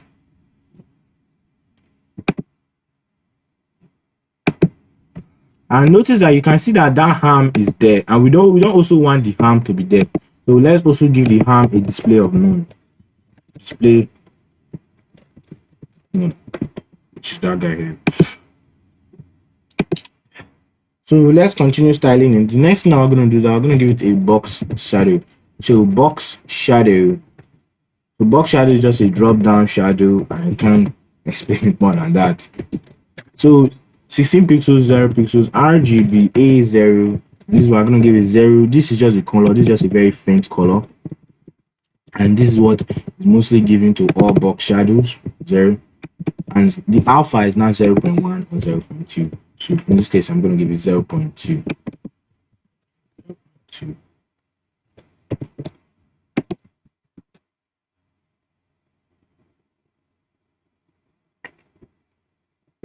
So as you can see that our drop down content is coming out pretty nice. So let's just leave this for later. Display none. Let's be styling the nav bar, then we'll get to that. Okay. I don't want to just do that so that everything will come out and look a little bit more better. So after I've given it that color, the next thing I'm going to target is the nav btn. So nav dash btns button nth of child 1. So this is just a way to target the first button. So we're going to give this a border of none, because the first button is the login button and we don't want it to have a border. So outline is also none. Well, then background color of transparent.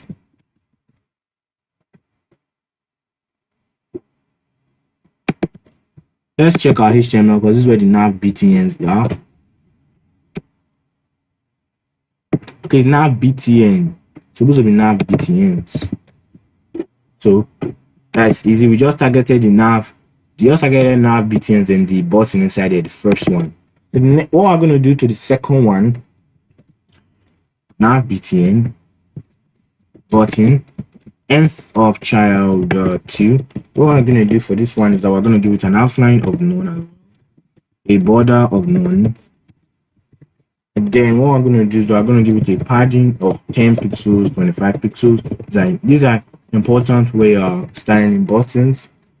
And we also have to give them a border radius of 10 pixels. So save this. You can see it has that rounded corners. Then what I'm going to do next is that I'm going to give it a border of 1 pixel solid black. So 1 pixel solid black. Then we're going to give it a background color of transparent. Okay, so we have nicely styled that button. So let's continue on with styling the nav, because we're not done with the nav yet.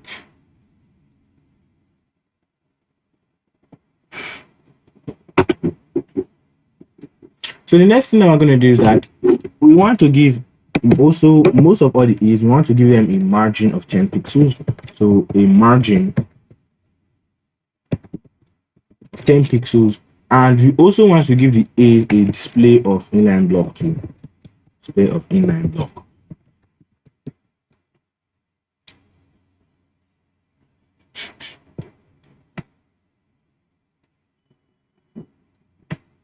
So let's get to styling the hero content. We'll come back to the details in the nav bar later as well. So font size for the H1 is going to be 70 pixels. Then what I'm going to do is I'm also going to give the H1 a width of 500 pixels. As you can see, it looks more like the village one. Then the hero. So the hero, for the hero, what do we want to do? The hero I said we're going to be using CSS grid, display grid, and the grid we're going to have to create column, so template column. If you do want to learn on how to master your grid and learn grid, I have a testimonial project which will teach you some secrets of CSS grid. Go and check it out, and I'll leave that the video for that in the description. So we can see that it created two grids. This is how we create two grid. Repeat to our 450 pixels. So each of them now is 450 pixels. So we also want to give them a gap of 80 pixels.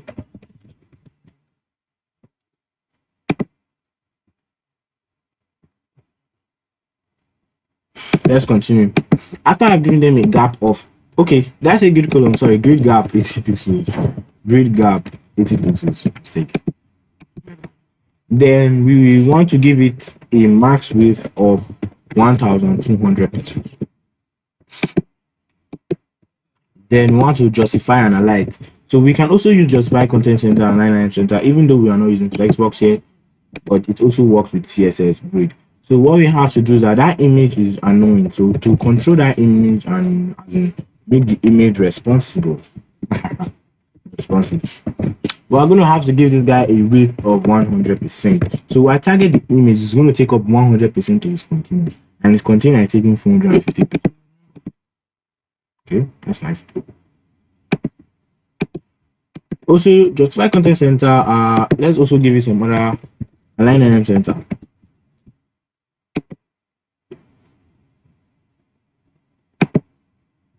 And we also want to give it a margin of 0 pixel auto. So margin 0 auto. Nice. So those logos, so the div class of those logos that has all those logos, what do we want to do to them? Simple. What we just have have to do is that we just have to just give them a margin top. We also want to give them a display of flex there. It's like 80 pixels. Then we want to give them a display of flex. Justify content, no. Align items center. Then these align items, we should make sure so that they are vertically aligned center. Space around. To space them around. Sure. So the next thing that we're going to have to do is that we're going to give the hero button some certain styles as well. So for the hero button, so what I'm going to do is I'm going to give it a margin top of 40 pixels, a border of none, an outline of none. Then we're also going to give it a background color of black. Save. As you can see now, background color of black. As I said, don't forget to, what is the secret weapon for styling the button is padding. Don't forget. Padding 15 pixels, 25 pixels. Then after I've given it that padding, you have to give it a border radius. And the border radius that we're going to give it here is 10 pixels. So I also added an animation for the button. The button also has a hover state. I'm also going to give this button a font size of 15 pixels. Buttons are stubborn. Even if I give the body a font size of 15 pixels, some of them I not even take. So hero button, and this is going to be for the hover state. We also want to give it a transition. So transition is just going to make the properties animate over time. If you want to see a video on transition, I have a video called 5 amazing useful CSS properties. Talk about transition there. As you can see the way transition in. So the next thing we're going to do is for the hover state, we're going to give it a background color of transparent, a border of 1 pixel solid black, a border of 1 pixel solid black, and a color of gray. Also a font family of bold. So font family bold. Then finally let's just give it transition of 1. Save. And we might, okay, maybe no color, that's a gray, black. No, I think it's gray. Save. And we also want to give it a cursor of pointer. So cursor pointer. Nice.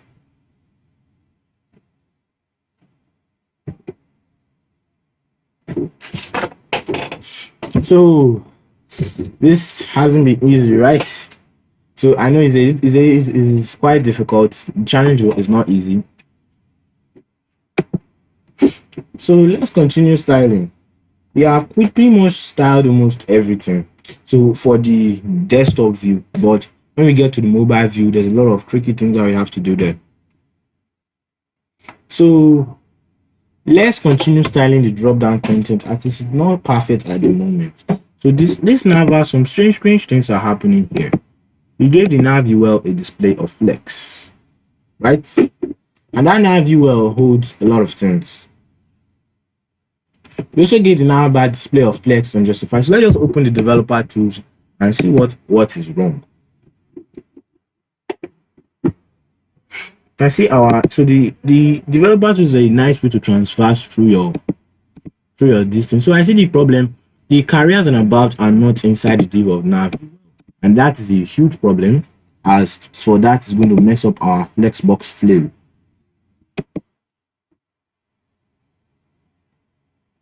So I think the carriers and about is not inside the div of nav UL, and that's very wrong.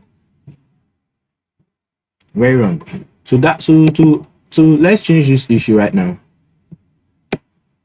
X this.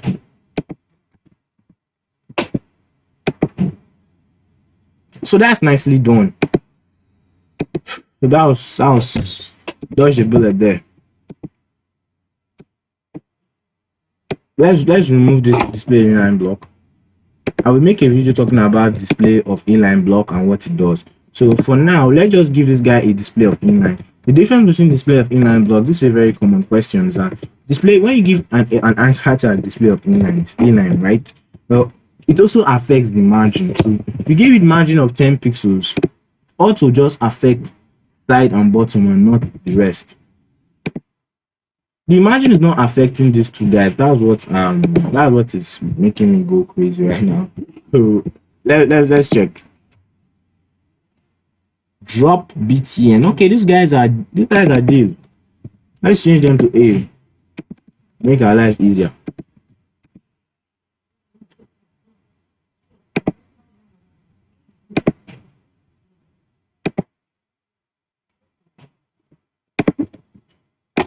So as you can see, it's affecting it, but so the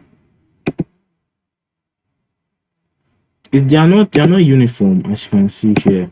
So if we open into the nav UL, as you can see, if we open everything up, maybe we should just give it an align items of center. So that's what align items in center vertically, and that does it perfectly.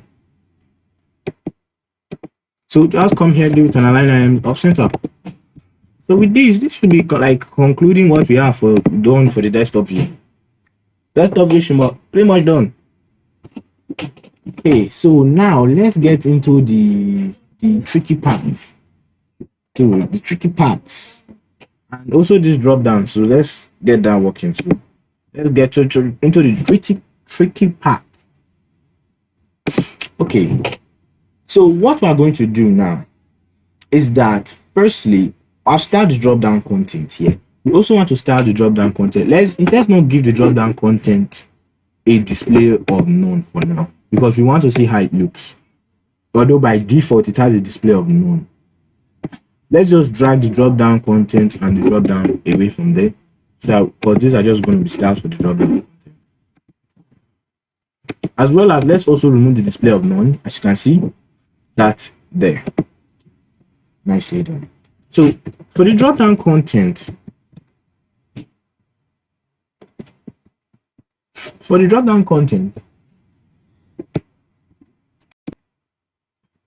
going to target the anchor tag inside it. And for the anchor tag, what we're going to do is I'm going to give it a color of black.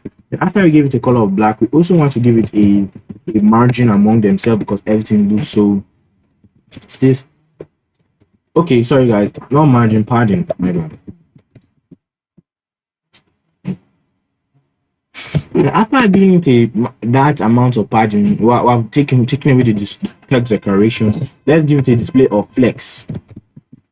So why are we giving it display of flex? The reason why I'm giving it display of flex is because there's an image and a to-do list inside of here, and that's all inside the anchor tag. Next thing, align and center. Justify content space between. Instead of giving it this, I think the padding that we are giving it on this drop down content is quite too much.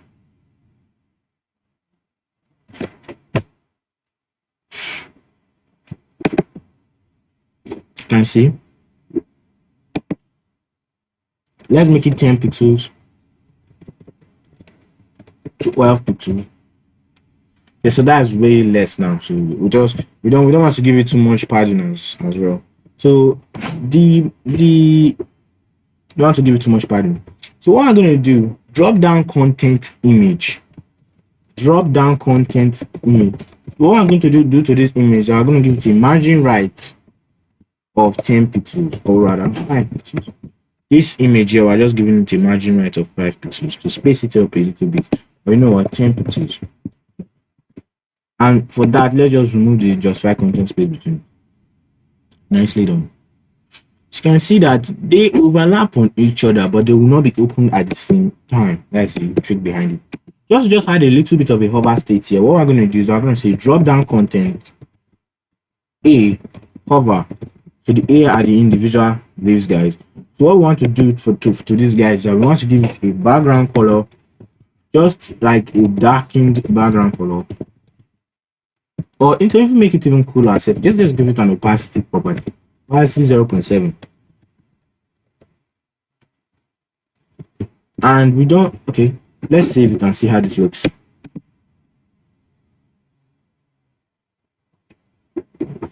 And this one is a bit dumb, and I prefer to give it a background color. So let's give it a background color. So background color is DDD. Very nice color for this. You can see better.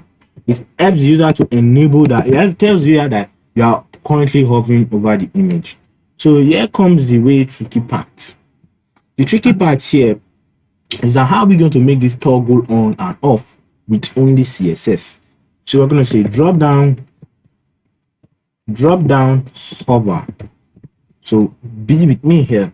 Drop down hover dot drop down content.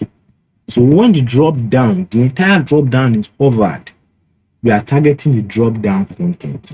We're going to give it a display of block. So right now we'll give it a display of none. Save.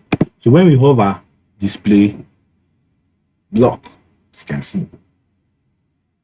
Nice. Good. We also want to give it a certain animation, but that animation, maybe we might skip it just to make the video a little bit not long, because the animation is also quite long. So, but you will see the animation in the source code, definitely, for sure. So now that I've done the drop downs, as you can see, now our drop downs are certainly working easily. But you can see that the arrow is not flipping up when we hover over them. That's just a small thing, by the way, but we'll fix that later on. So let's start making up the mobile responsive. So for the media queries, this is not going to be easy, guys. Not going to be easy. Let's go. First of all, what we want to do is that max width.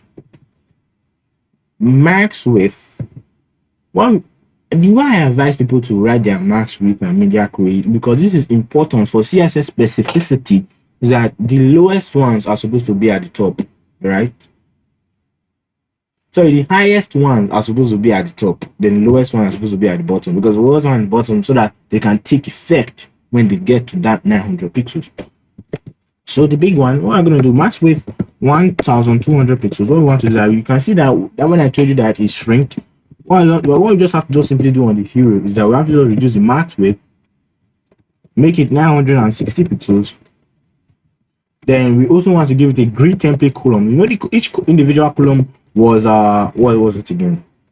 It was 450 pixels, but now it's just going to be 400 pixels because we have reduced the amount of this in there. So let's check it now. Although, let's check it now. Let's check it now. Sorry, my monitor is this. Oh, damn it, sorry guys. Let's check it now. So when we go below 1200 pixels, it shrinks there. Nice. The next media query, that's just what we want to just do for 1200 pixels. Max width. I hope you do understand media queries though. So max width 100 pixels is what I'm saying when the device viewport is less than 1200 pixels. As I've told you, as a pro tip, write your media queries the highest one in order of which one is the highest. Okay. So the nav BTNs, what we have to do here is that the nav BTNs, I told you they are not on the desktop ones, they are not on the mobile one, those BTNs. We are going to give them a display of none. The first thing I want to give display name. Then the nav UL was that guy is not inside the nav UL. So nav UL display none. When we get below 900 pixels, so that guy goes display none. Nicely done. What we also want to do is that we want to make the ham. We want to give it a display of block. So we can see our hamburger navigation, display block. Nicely done. The hero, what we want to do to the hero is that we don't want it to be 2 columns again, we want it to be 1 column. So first of all, we have to give it a margin of 50 pixels, that is quite large. Max width of 1200 pixels. Nope. 1200 pixels is still too much. 960 pixels. Grid template columns. What we're going to do is that we're going to make it repeat. So I'm going to say grid template columns repeat 1. We're going to repeat once. And what we're going to do is I'm going to give it a function here. So max. This max is the maximum or minimum. So the minimum, we want it to be minimum of 200 pixels, maximum of 350 pixels. You can see the way it changes, but you can see that the image is on top, not at the bottom. So to fix this is that there are something called grid lines, and the first grid line starts from here. So what we just simply do is that we just have to just make it start from there. We'll just simply say grid row. In flex boxes will be flex direction, colon reverse. But this is just going to be grid row 1. Boom.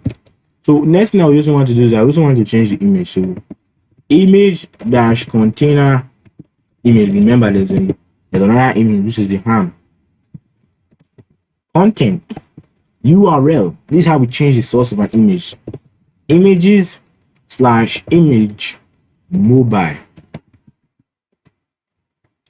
We have the same problems. Just give it a width of 100%. Stubborn images. Okay, I don't know why this guy is not taking up width of 100%. Let's make it max width. Good. But we're still going to make some adjustments though. As you can see, it has that space, but it's not taking up that max width of 100%. So let's continue. So what we're going to do is I'm going to give the hero text. The hero dash text. A text align off center. I'm going to give it a text align off center. Just checking how long I've been here. 6 minutes. That's long. Hero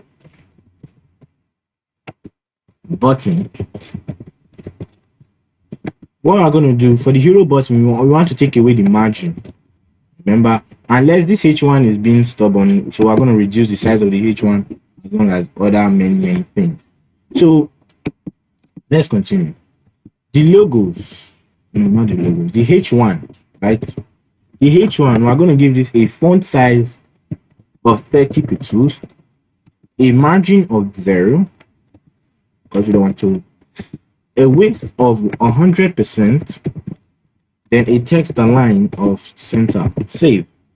That's a good looking H1. A break tag display, and we're going to give it break tag display none. Good looking H1. Hey, so this is where the tricky part comes in. The trickiest part comes in.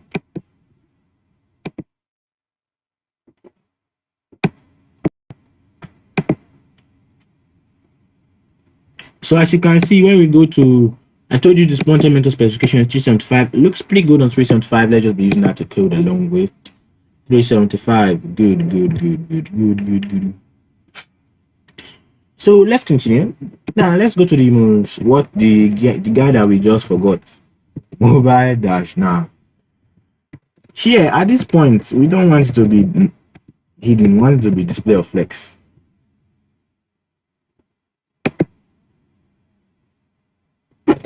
But why don't we not see the mobile now? Let's check up. As you can see, we have mobile now. We are giving it a display of none somewhere. Okay, we gave the entire overlay display of none. I think that's not what we're supposed to do here. We can just put a comma / overlay display flex. You can see that looks like a complete mess. So let's start. So we have a lot of work to do. Overlay. Wait a minute. The overlay should not have a display of flex. First of all, overlay. We don't want their styles to be the same. We want different styles. So display flex here. What we're gonna do next is that we're gonna say flex direction, not float. Flex direction colon position absolute. So that strips it away from the normal document flow. We're going to position it to top 40 pixels. That's somewhere around in the top. And we still have a handful of properties left. Background color white. Padding of 20 pixels. That this is here. You guys have been shy. It's going to come out. Width of 300 pixels. As they keep on going inside. Okay, let's continue. Height of 100 view height.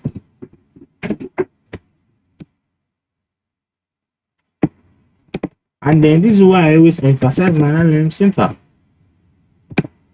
Okay, now you see that guy is well behaved now. What a gentleman.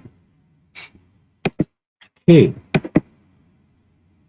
Next thing that we're gonna do is that's good. That's good. That's good to go. So let's continue styling. So what I'm gonna do, we also want to give the A tags a margin of 0. But before we do that, I told you that there's a mobile nav dash con or container that has everything except for that icon of bad. So that close icon, I call it bad. I'm gonna give this guy a display of flex. Flex direction colon with 100% and justify content end. The way I'm giving justify content end so that we start around somewhere here. And again, the carriers on the back are not inside of that. So let's go there. Mobile nav container. Let's toss these two guys inside of there. Mobile nav container. Toss these two guys inside of there. Justify content end is going to make it start from here. That's what we want. Nicely finished. And in case that does anyhow, just as a fail safe, text line left, just in case. In case it is. So let's just give all the A's a margin of 0. A margin of 0. Then for everything, the way we're gonna give everything in the mobile container. Everything in the mobile container less than everything that this sign means everything in the mobile container. This sign means everything general. We're not putting a less than for everything in the mobile container. We're gonna give this a padding. Boom. So everything is coming properly.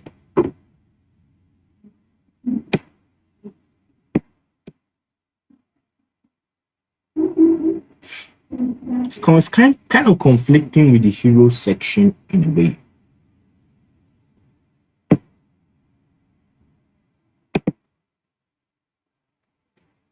So let's make the guy come out a little bit. So left 0. Oops. Right 0. Width, instead of giving width 300 pixels, let's give it with 75%. No, 25%. 45%.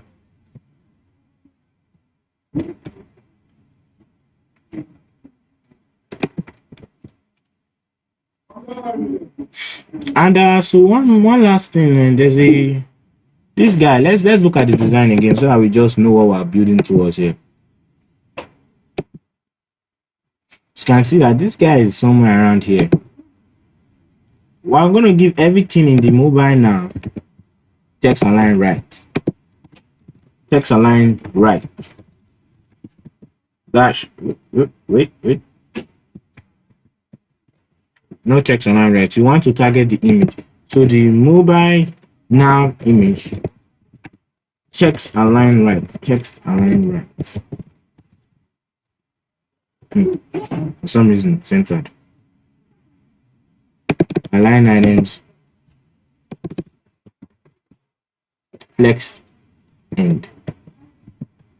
Okay, good.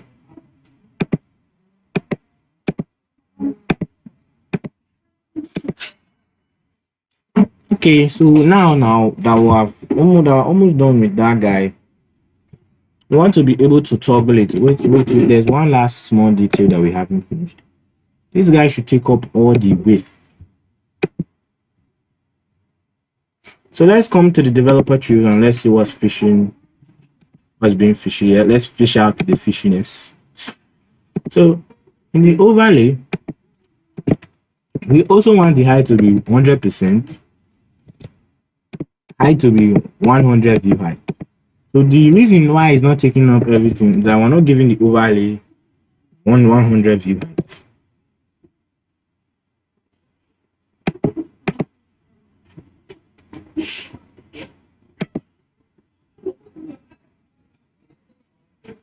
Maybe the overlay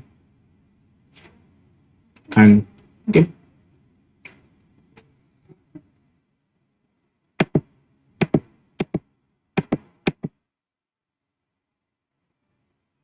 Okay, let's continue styling this. So the overlay, there are some certain styles that we want to do only for the overlay div. So for the overlay, what we have to do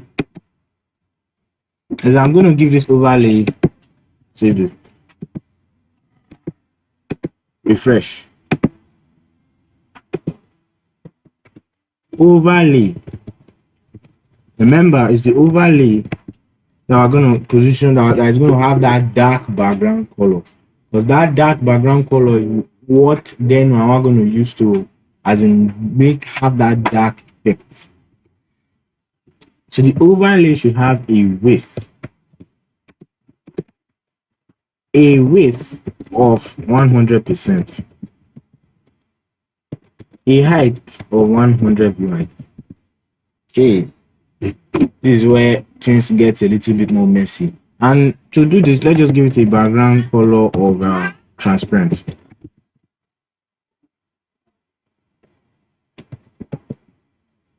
A technical problem.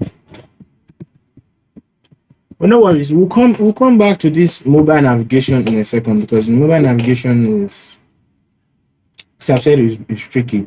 So we'll definitely come back to it in a second. So let's make this guy toggle off and on. So to do that, what we have to do is define a show class. So dot show. So this show class is what we want to apply to any element that, as in, this guy is going to be locked. It's going to give it a display of none by default. Okay, so it's going to be display none. So this is the show class that will toggle everything back together. What we'll do here is I will give it a display flex, a width of 180 pixels. And by the way, this is our mobile app container. What is the width of this guy? 45%. I just figured out that the width should be about 180 pixels.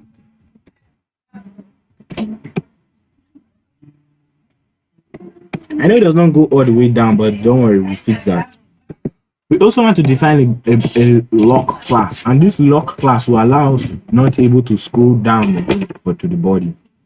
So lock class, we're going to say overflow hidden. So let's make that guy work, and to start, we're going to give this guy a display of none.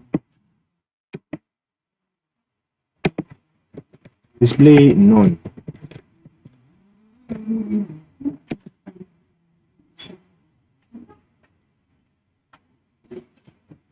The nav bar here, we just want to apply minimum styles. Nav, just give it a display flex.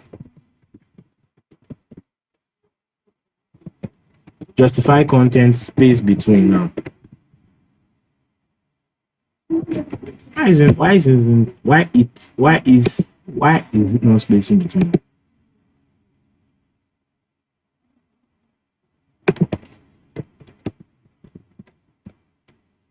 Which 100% does not fix that. Okay, it might be because of the overlay div, but the overlay div is somehow affecting the nav. So this overlay div display none at the minute. So for now, what we just want to do, when we click up that nav, we want that guy to slide in. So to make that guy work, we're going to apply a little bit of JavaScript. JavaScript here is very simple. So JavaScript that we're applying is not one type of extremely complex JavaScript, just very, very simple JavaScript. So I'm going to say constant ham. I'm going to select that ham, which is the toggler. Document going to be equal to document.query selector, and we're going to target the .ham. We also want to select some other things as well, actually. So the other things as well that we want to select are, wait, give me a second first. Sorry for that, guys. I'm just sorry. Ham the add event listener. So what do we want to do when this ham is clicked?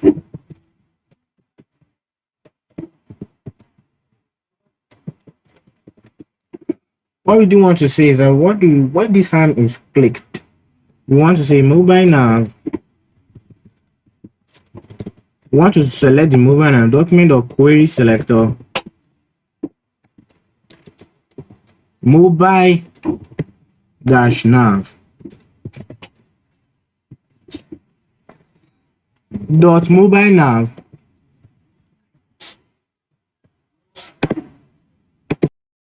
okay. So we're gonna say mobile nav the add event listener, then dot class list. We define that show class. The class list dot add show. Save. We click.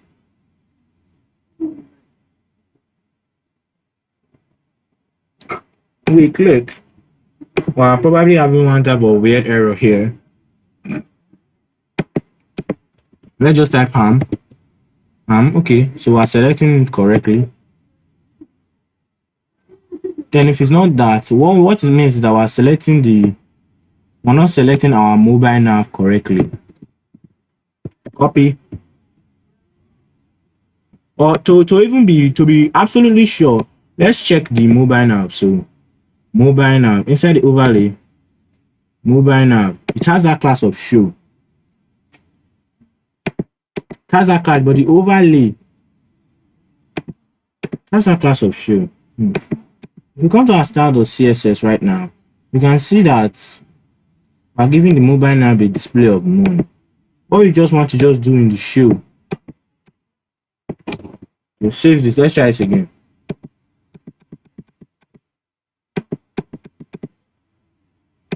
Maybe let's put an important decorator here. Damn it, it's not working.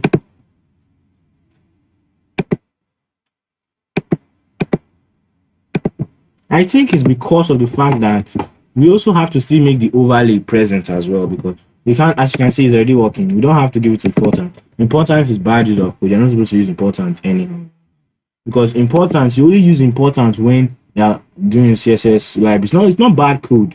You don't use it all the time. It's not probably, if you are using it at too much, that's when it becomes wrong. So dot overlay dot class list dot add as well. So we also want to add the overlay a class list of no, we don't want to add any class really, sharp, but let's just give it a style or display of block.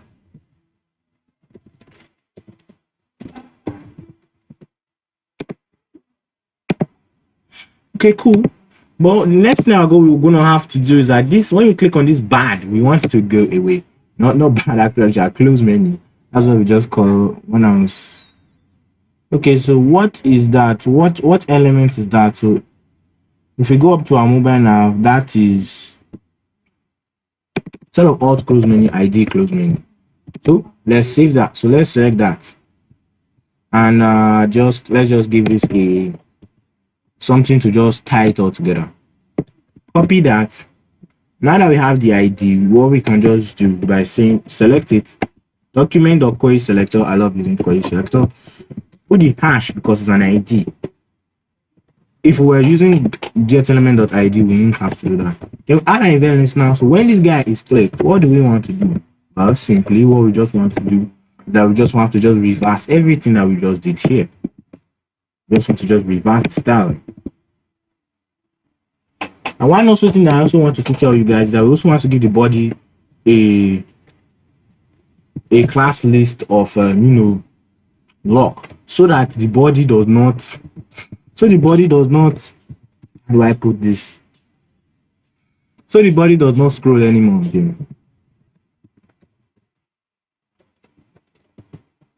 Lock. Copy. Then we're going to remove. Instead of add, remove. I'm going to remove. I said we're just doing the opposite. Instead of add, remove. Instead of display block, display none. Save. Boom. Boom. Boom. Boom. Boom. Nicely done. Nicely done. Nicely done. So that overlay, now you have probably been able to do that, but there are some things that are not done right. So let's correct them. So first of all, the overlay should also have a background color of like RGB 0.1.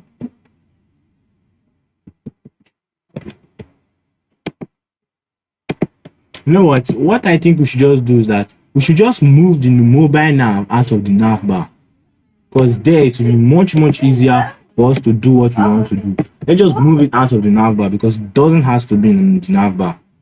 Move it out of the nav bar, put it here, save. Nicely done. So now that I've moved it out of the nav bar, we can give the overlay a width of 100% without it affecting it. So width 100%, height 100, view height, save. That is half complete. You don't want to be way darker though, maybe 0.8. We look at it here, and it's not that too dark anymore.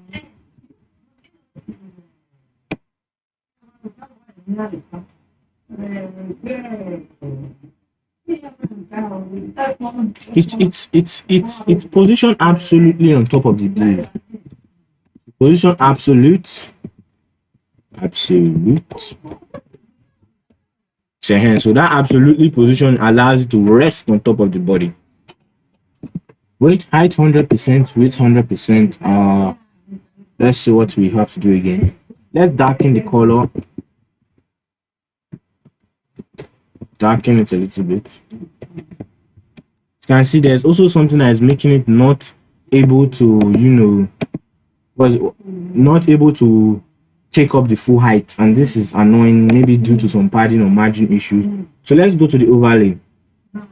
You should always become very conversant with your developer tools. They are very important. So to the nav container, to this nav, instead of, let's give it height 100%. Then why is there a space here? Hmm.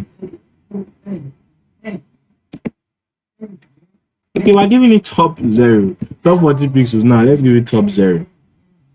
As you can see, if you look at it here, it takes up every single thing. Top 0 pixels. In fact, we might even have to even go bigger than that. Top minus 200 pixels. Sorry, guys. I'm sorry. Top minus 10 pixels.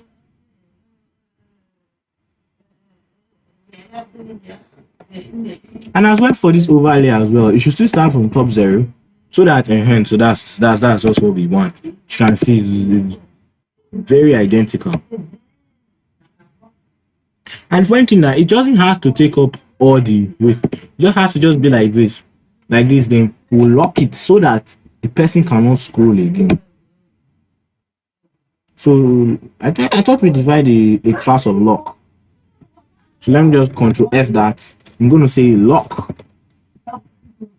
Okay, lock overflow hidden. Okay, so it's just makes it that it does not scroll again.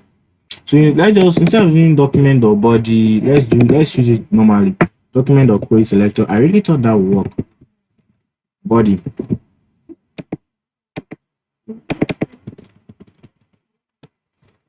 Your query selector. Body.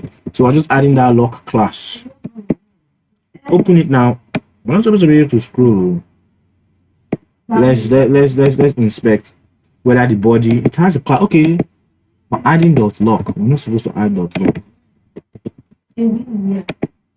Boom. Can't scroll anymore again. Cannot scroll. This is disabling us from scrolling.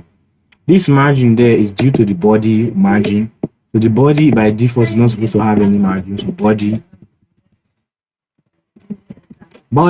margin 0. Okay, good. Refresh. Let's refresh this. Boom.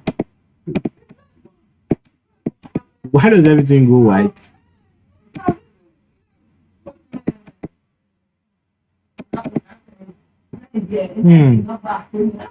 Okay, because we gave the overflow a display of none. I think that's why.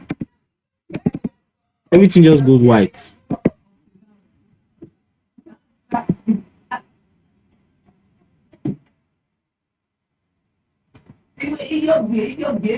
Okay, so to fix this behavior, let's go Y on everything is going Y. So the overlay now, as you can see, is not showing by default, and that is because it has a display of none, right? Because if we come here and we give it a display of block, as you can see, it will start showing and to overlay. That's nice. So we're trying to understand why that behavior is happening when we close it. The mobile nav, we remove the class of show, which we previously added. Then we remove the class of lock. So I don't get why it should be. Why the whole body will just go white.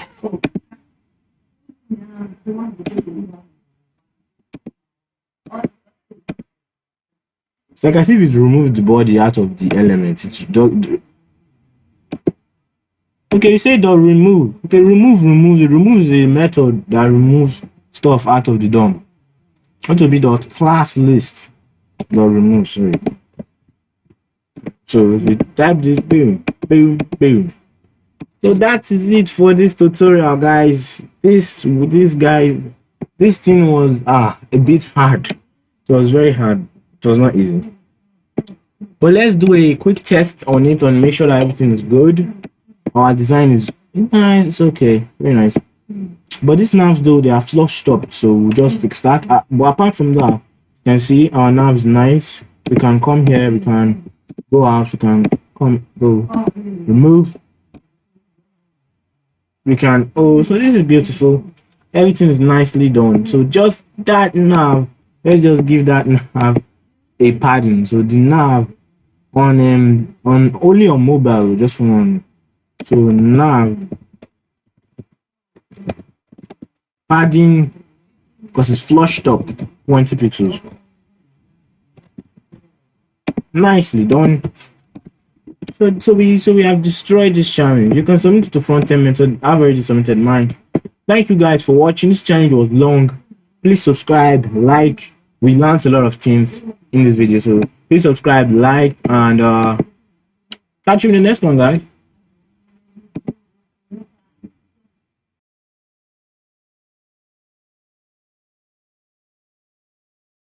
So hey guys, in this video we're going to be building and deploying a developer portfolio.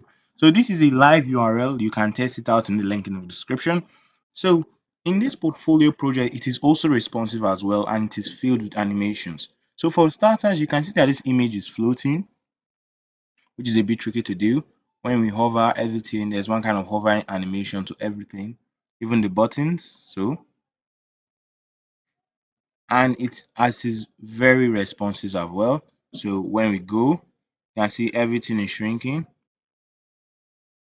Then when we get to a mobile view, it collapses nicely into a mobile view. And it looks pretty nice, even on super small screen devices. So this is like a normal device. It's a medium device, okay?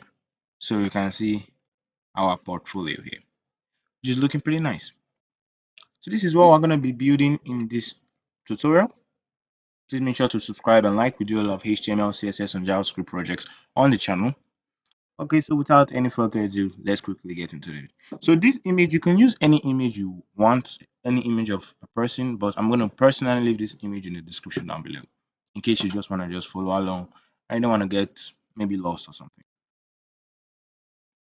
So make sure to subscribe at my channel here. It's pretty easy. It's just a very white button. So now I have an index.html file.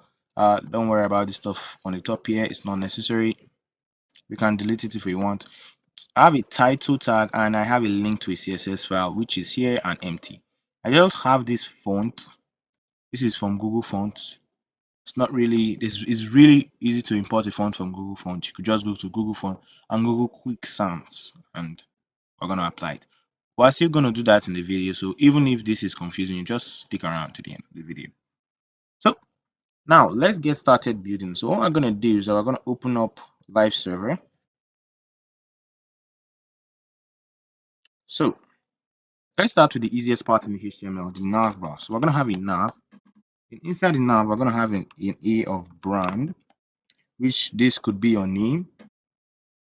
So in this case, I'm gonna put my name, which is Alex. Alex is actually my real name, and I'm gonna have a UL, and I have two LIs. Inside the LIs, I'm gonna have an A tag that goes to nowhere. You could turn this into other pages easily. Project A hash, and I'll say reach me. So what I'm gonna do next is that we're gonna have the hero content. So here is just a fancy word for header. Essentially, this is the okay. Let's come back to let's hit Ctrl Shift T. So essentially, this is the hero content. The section below the navbar is called the hero content. So what we're going to do now is we're going to have two divs. So this is how Flexbox works. You flex two block line elements together. So the first div is going to be this one, or the second div is going to be the image. Text container, we're going to have the H3, sorry, a H2. And inside this H2, we're going to have a span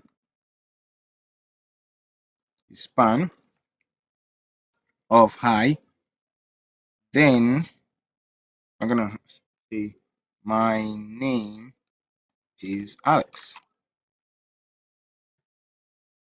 Then what we're going to do is we're going to have a H3 that says whatever you are, so front end web developer. You could write full stack web developer if you're a full stack web developer. So what we're going to do now is we're going to have two buttons. So let's not forget those, which is hire me, copy, and let's talk. So ID, I'm going to set the ID to second because the second button is styled a bit differently. Okay, so now that is that for everything in the text container. It is simple. Now we're gonna have the background image actually. So we're gonna say it's not actually a background image, so but we're gonna have it. And you might be asking me why am I calling it background image? Because I decided to call it a background image because I thought it was gonna be a background image, but it wasn't. Don't let that confuse you. So it's actually an image here. So we're gonna say hero. That is the name of the image. And if we check our ours version, yeah, it looks pretty messy. So the styles, what are we gonna do? So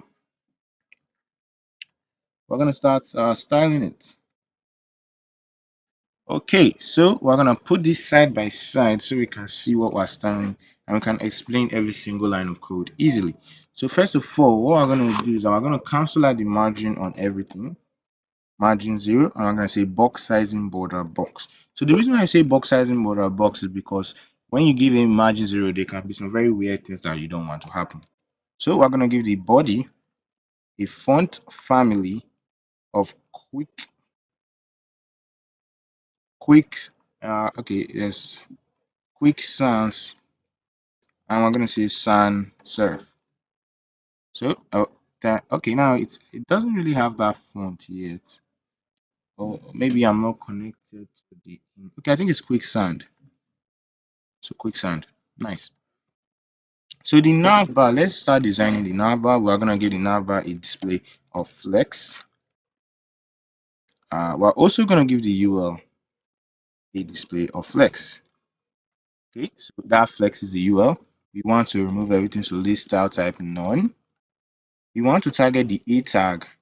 And what do we want to do to the A tag? We want to remove the line, the text decoration. So text decoration none, and that's gonna remove the text decoration. So the which is the underline. So the li, we want to give it a margin of 10 pixels.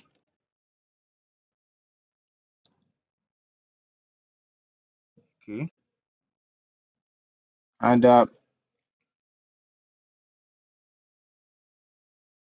on the navbar, we want to give the navbar a margin of 20 pixels and a justify content of center. Okay.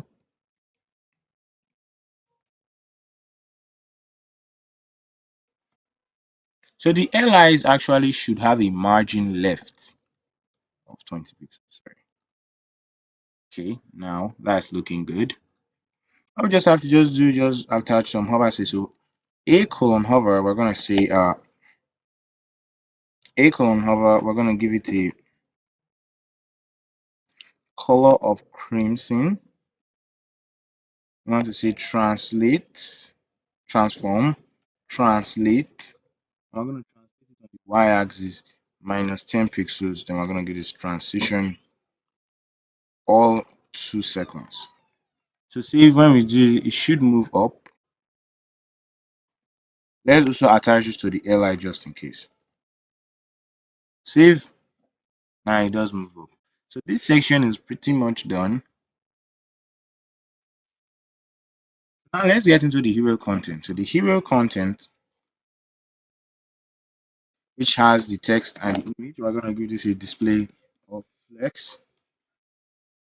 We're gonna give it a max width of 900 pixels. And we want to give it a justify content space between. So this is going to space around gives it space around here and here, but space between gives it space between it. There's no space at the sides. So this is kind of hard to see, but we'll control this image in a minute so that it's going to be a lot easier to see Flexbox. So what we want to do is I want to give the text container a width of 45%. Okay, sorry. I want to give the text container a width of 45%. And by the way, we also have to give this align item to center it on the x-axis. So this might look a bit over your head, but I'm going to go back to this property so that you see how they're actually working. They actually have a great significance, but the image is big and we'll attend to the image. So the image is inside a div called background image, and that background image, what we want to do is we want to give the background image a width of 45%. And you might say 45%, 45%, they add up to 90. The remaining 10% is the space in between them. And now the background image. So now we have a lot of styles to do here. So first of all, we want to give it a max width of 100%. See, now it takes that proper space. Now what we want to do is I want to give it a width of 410 pixels. To make a circle, you have to give it weight equal with some height of 410 pixels. Then what we want to say border radius 50%. Okay, maybe we'll make this 400 pixels. So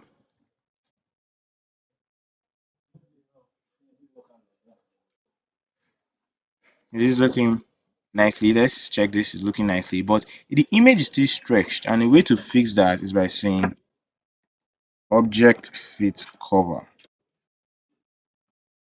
So this is going to make sure the image is not stretched. So we have that. And one essential part of here is that we forgot the paragraph.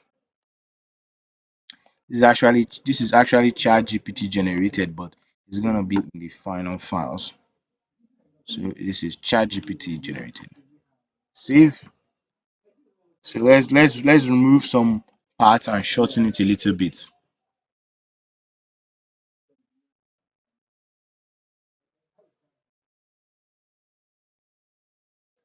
So we're just gonna remove from here. Okay, from here.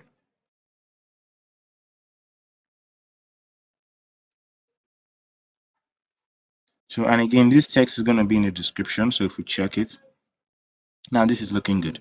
So what we have to do now is that we have to attend to the button. But before we attend to the button, we have the H2. So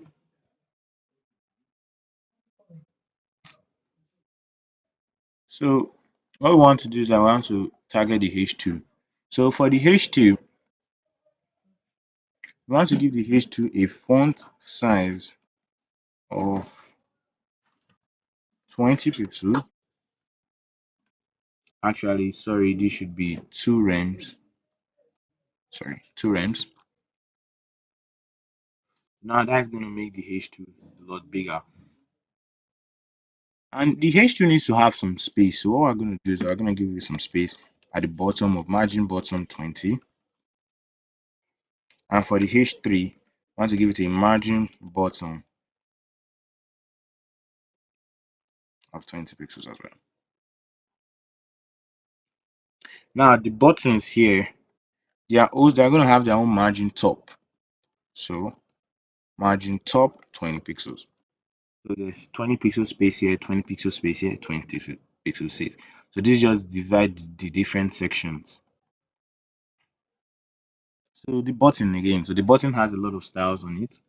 So what we're going to do to the button is that we're going to say, yeah, we're going to say padding 15 pixels, 25 pixels. We're going to give it a border of none to remove the border, an outline of none to remove the outline. So outlines are there when you when it's on a hover state. Sorry, when it's on a when you click it actually. I'm gonna give it a background of just blue, color FFF, font weight 600, and a font family. So I can see it doesn't have a font family, so we have to give it that inherit. So what we want to do is I want to give it a cursor pointer, and finally we want to give it some border radius. So border radius 10 pixels. Okay, that's looking pretty nice. So the second button we have is colors in vast. So second, we'll say background white, color blue. Yeah, we'll say background white. Then we'll give it a border 2 pixels solid blue. Let's see how it is here. Okay, yeah. Give it a color of blue, sorry. Actually, the background should be transparent. And the color should be blue. Okay, now that's looking nice. And finally on the button, Just give it font size 16 pixels. And now we want to start adding the same animation that we added here on the A tag. So we just copy this and add it to the button. So we'll say button colon hover, save, and now they go up when we animate it. So this is all looking all nice and great. We have the website done already. So what we want to do are some finishing touches. This and this space here is not supposed to be there. So I can see the navbar is not correctly done. We'll do that in a minute. And these styles here, I said I was gonna go back, and I am. So this style now, if we remove the align on the center, you can see that it goes up a little bit, but if we add it, get centered. Justify content, if we remove this, you see it comes closer to it, but when we give it a space between, it spaces it between it and spaces it between that width. So just before we do the last section of it, which is to make this guy float, or we could make the guy float right now. So keyframe, I'm gonna call this float, and I have a video on CSS animation, how to make a basic spinner. You should watch that video. It's in the description down below. So we essentially, you could call a keyframe whatever you want. So I'm calling it float, and we define stages in the animation. So we just say transform. This is the initial state. Translate y minus 10 pixels. While the final state of the animation, which is 100%, should be translate y minus 50 pixels. But it doesn't do anything right now, so we have to attach it to the image. So let's come to the image. So what I want to do is I want to see animation.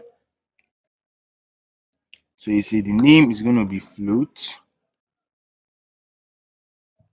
The duration is going to be 1.5 seconds. The timing function is just, we can leave this as linear to make sure the speed and everything is consistent. It's going to have 0 delay. This means how many times it should run. It's going to run infinite. The direction, this means this one is quite hard for me to explain, but let me show you what will happen if I didn't put direction. So it goes, then stops, comes back again. So it's not fluid like this one.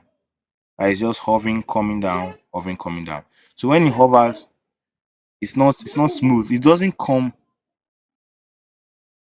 So what we're gonna do is that we're gonna give it alternate. Alternate. And now, so it goes up, comes down, goes up, comes down, very nice. So let's attend to the navbar, then we'll do the last part, which is the response. Okay, yeah, this should be space around. Sorry, space around, not center. Phew, that got me thinking there. So this is how it looks. This is what we've built so far. Looking pretty nice so far.